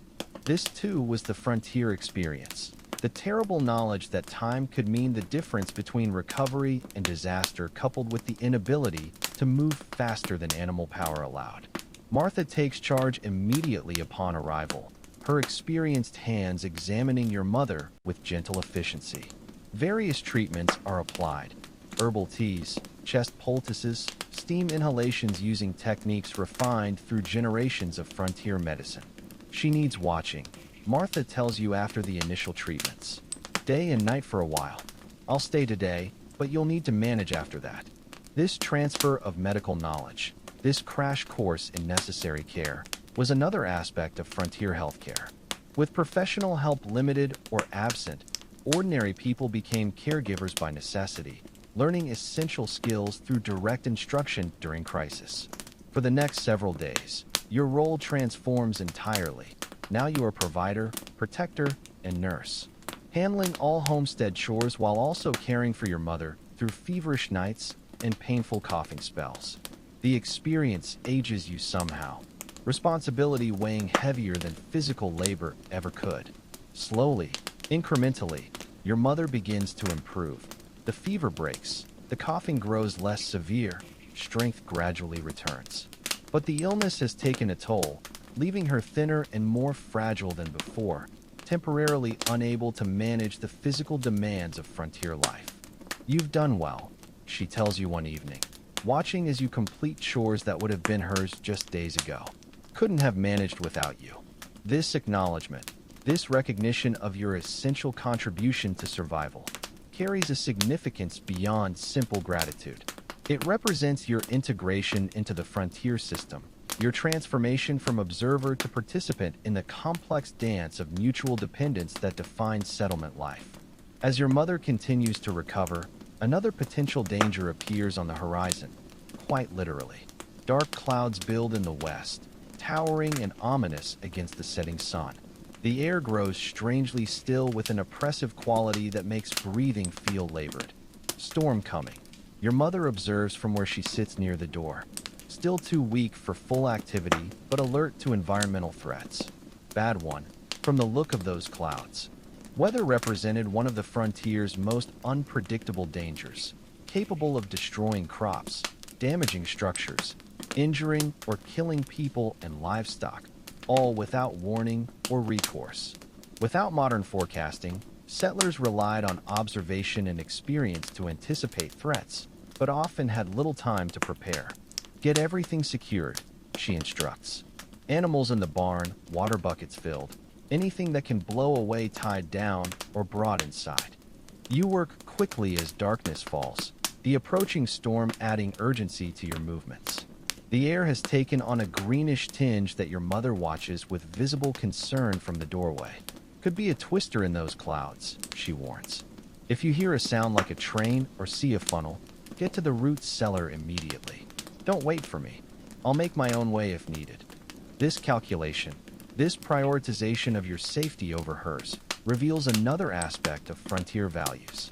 Survival of the young, those who could carry on if others fell, often took precedence over individual safety in emergency planning. The storm hits with surprising suddenness. One moment relative calm, the next a fury of wind and rain lashing the Soddy with incredible force. The structure shudders under the assault, dirt crumbling from the walls and roof with each powerful gust. Lightning illuminates the interior in brief, blinding flashes followed by thunder so powerful it seems to shake the very ground. Rain finds every weakness in the sod roof, creating streams that quickly turn portions of the dirt floor to mud. Get the bedding up, your mother directs, pointing to where water is beginning to pool near the sleeping areas. And put the pan there to catch that worst leak. The night becomes an exercise in constant adaptation, moving containers to catch new leaks, wiping away mud that threatens to infiltrate food stores, reinforcing the door when wind threatens to tear it from its hinges. This dynamic response to crisis, this continuous adjustment to changing threats, characterized frontier resilience at its most fundamental level. Hours pass with no diminishment in the storm's intensity. The Sodi, so solid seeming in fair weather, reveals its vulnerability to nature's fury. Yet it stands, its earthen mass absorbing punishment that would have destroyed flimsier structures. This is why we build with sod first, your mother explains during a brief lull in the thunderclaps. Wood house would look prettier, but might not survive a night like this. The practical wisdom of frontier construction, prioritizing function over appearance, survival over comfort, demonstrates again how every aspect of settler life was shaped by environmental realities rather than aesthetic preferences. Eventually, mercifully, the storm begins to weaken. The wind dies down from howling fury to occasional gusts, the rain from horizontal sheets to gentle drops. By dawn, it has passed entirely, leaving a transformed landscape in its wake. The damage assessment begins at first light. The Sodi has survived largely intact, though with new leaks to repair and a partial collapse of one wall section that will require immediate attention. The chicken coop has lost its roof entirely, though miraculously most of the birds remain huddled in corners or under what shelter remains. The garden has been flattened, tender plants beaten into the mud by rain and hail. The crops in the field show similar damage, though your mother offers hope that some might recover if weather improves in the coming weeks. Could have been worse, is her measured assessment as you complete the survey. No tornado, barn still standing, animals alive. This capacity to find silver linings in disaster, to measure loss against what remains rather than what might have been in better circumstances, was another psychological adaptation to frontier hardship. Focusing on continued survival rather than setbacks allowed settlers to maintain the determination necessary for recovery. The next days are consumed with repair work, fixing damaged structures, salvaging what crops can be saved, restoring order to the homestead after nature's disruption. Your mother, though still weakened from her illness, insists on contributing what she can, her knowledge guiding your stronger labor. Getting to be quite the homesteader, she comments as you successfully repair the chicken coop roof without guidance. Hardly recognize the city boy who couldn't collect eggs without getting pecked. The observation, delivered with the closest thing to humor you've heard from her, acknowledges your transformation over these weeks on the frontier. The skills you've developed, the resilience you've demonstrated, the adaptation to conditions that once seemed impossibly primitive, all mark your integration into this harsh but functional world. A week after the storm, as life has begun returning to its normal rhythm, a distant figure appears on the eastern horizon. A single rider approaching slowly along the faint trail that connects to the main road. Your mother watches the approach with cautious hope, shading her eyes against the morning sun. Might be news, she says, not specifying what news she most hopes for. Word from your father, information about the mines, or simply updates from the wider world you've been disconnected from during these crisis-filled weeks. As the rider draws closer, her posture changes, tension visibly leaving her body. It's Thomas, she identifies your neighbor, the gaunt man who traded butter for eggs weeks earlier. Looks like he's coming from town. Thomas brings multiple forms of news, letters that arrived at the general store for local families, updates on market prices for crops and livestock, reports of events in the territorial capital, and most significantly for your household, information about the mining operation where your father works. Company's still hiring, he reports as he accepts the coffee your mother offers. Paying as promised, too, which isn't always the case. No major accidents reported last couple weeks. This indirect reassurance, this absence of bad news rather than confirmation of good, was often the best information frontier families could hope for regarding absent members. Without direct communication, no news became good news by default, allowing for cautious optimism rather than constant worry. Thomas also brings word of other dangers that have emerged in recent weeks. A band of horse thieves operating near the territorial border, a dispute between cattle ranchers and farmers turning violent 30 miles north, an outbreak of measles in the nearest town. Each threat represents another facet of frontier danger: human malice, conflict over resources, disease, and population centers. None directly impacts your homestead at present, but all serve as reminders of the varied ways security could be undermined in this precarious environment. Before departing, Thomas delivers one final piece of news that brings genuine relief. Railroad companies sending engineers to check the water quality along the creek. Seems there were complaints about mine tailings contamination all through the valley. This rare instance of outside intervention, of authority addressing a common threat that individual settlers couldn't manage alone, represents the gradual transition from pure frontier self-reliance to more organized governance that characterized the West's development over time. As Thomas rides away, your mother seems momentarily lighter, buoyed by the indirect news of your father's likely safety and the potential resolution of the water contamination issue. But frontier life allows little time for extended reflection or celebration, quickly returning you both to the necessary work of survival. Garden needs replanting, she notes, already mentally calculating what seeds remain and what might still grow in the advancing season. And that wall won't fix itself. The days that follow settle into a pattern of recovery and rebuilding, repairing storm damage, replanting what was lost, adapting to changed circumstances with the resilience that defined frontier success. Your mother's health continues to improve, though the illness has left a lingering weakness. That means more responsibility remains on your shoulders than before. One evening, as you sit outside the soddy, watching the sunset paint the prairie in gold and crimson, your mother joins you in a rare moment of restful contemplation. Not what you expected, is it? She asks unexpectedly. This life out here. The question startles you, both in its insight into your outsider perspective and in its acknowledgement of the gap between frontier mythology and reality. For weeks, you've played the role assigned to you in this strange time travel scenario.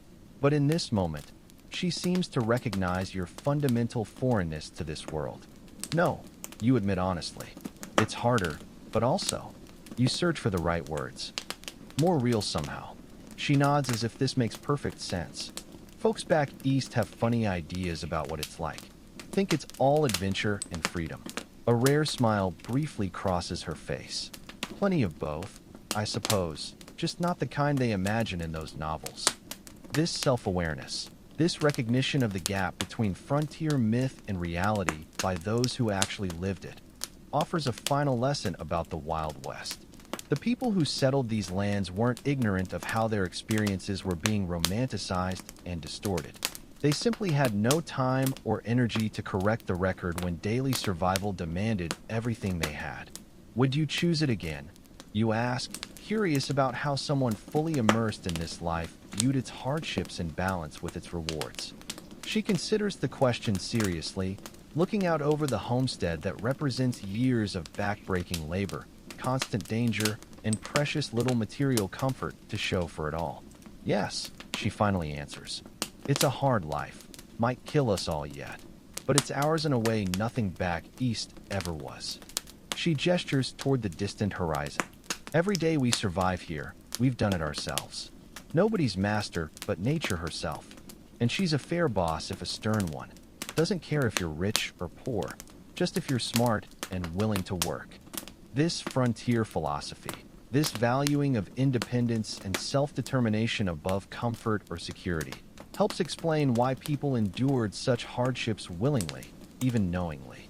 The mythology wasn't entirely false. It simply emphasized the ideological rewards while minimizing the physical costs of frontier life. As darkness falls and the first stars appear in the deepening blue sky, you both return to the soddy.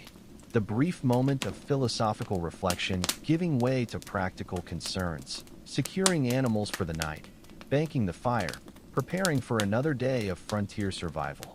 Later, lying on your now familiar straw mattress, listening to the night sounds that once seemed alien but now form a recognizable symphony, you reflect on all you've learned during this strange journey through time. The Wild West of reality was indeed wild, but not in the ways popular culture portrays it.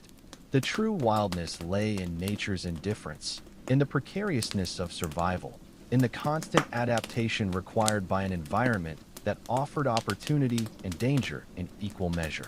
The real heroes weren't gunslingers or outlaws, but ordinary people who faced extraordinary challenges with stubborn determination. People like your frontier mother who endured illness, isolation, and constant hardship without surrendering to despair. People like your father who risked dangerous work far from home to secure his family's future. People like Martha, Thomas, and the Millers who created community in a landscape that constantly threatened to overwhelm human connection. Their stories, the true stories of the Wild West, contain less drama but more courage than the mythologized versions. They speak to fundamental human resilience, to the capacity for adaptation and endurance that allowed settlement to succeed despite overwhelming odds. As sleep begins to claim you, your body tired from another day of frontier labor, but now accustomed to its demands, you find yourself grateful for this glimpse into a reality few modern people truly understand. The romanticized Wild West of movies and novels has its place in culture, but the actual lived experience, with all its harshness, complexity, and unexpected beauty, deserves equal remembrance. Outside, coyotes call to each other across the vastness of the prairie, their voices echoing under a star-filled sky unmarred by light pollution. Inside the humble soddy, two people rest in the temporary safety they've carved from a hostile environment through knowledge, labor, and sheer determination. This is the real Wild West, not a backdrop for gunfights and glory, but a testing ground for human resilience and community. Its true story isn't found in dramatic showdowns, but in the quiet heroism of daily survival against forces that would have overwhelmed any individual facing them alone. As consciousness fades, you carry this understanding with you, a perspective on history that no textbook could provide, an appreciation for the complex reality behind the simplified myths. Whatever happens tomorrow, whether you remain in this frontier world or return to your own time, this knowledge has changed you much as the frontier itself changed those who encountered it. The last sensation before sleep takes you completely is the surprising comfort of your simple straw bed, once so alien and now as familiar as the calluses on your hands or the weather awareness in your bones. Adaptation is perhaps humanity's greatest strength, the ability to find home in the most unlikely places, to create belonging in the face of constant challenge. And with that thought, you drift into dreams of both worlds, the modern comforts left behind and the frontier realities embraced, finding value and limitation in each. Understanding at last that the true history of the Wild West lives in this complexity rather than in the simplified stories that would come later. This finally is the lesson of waking up in the Wild West, that behind every myth lies a messier, harder, more human truth waiting for those willing to look beyond the comfortable narratives to find the authentic story of how ordinary people faced extraordinary challenges and sometimes, against all odds, prevailed.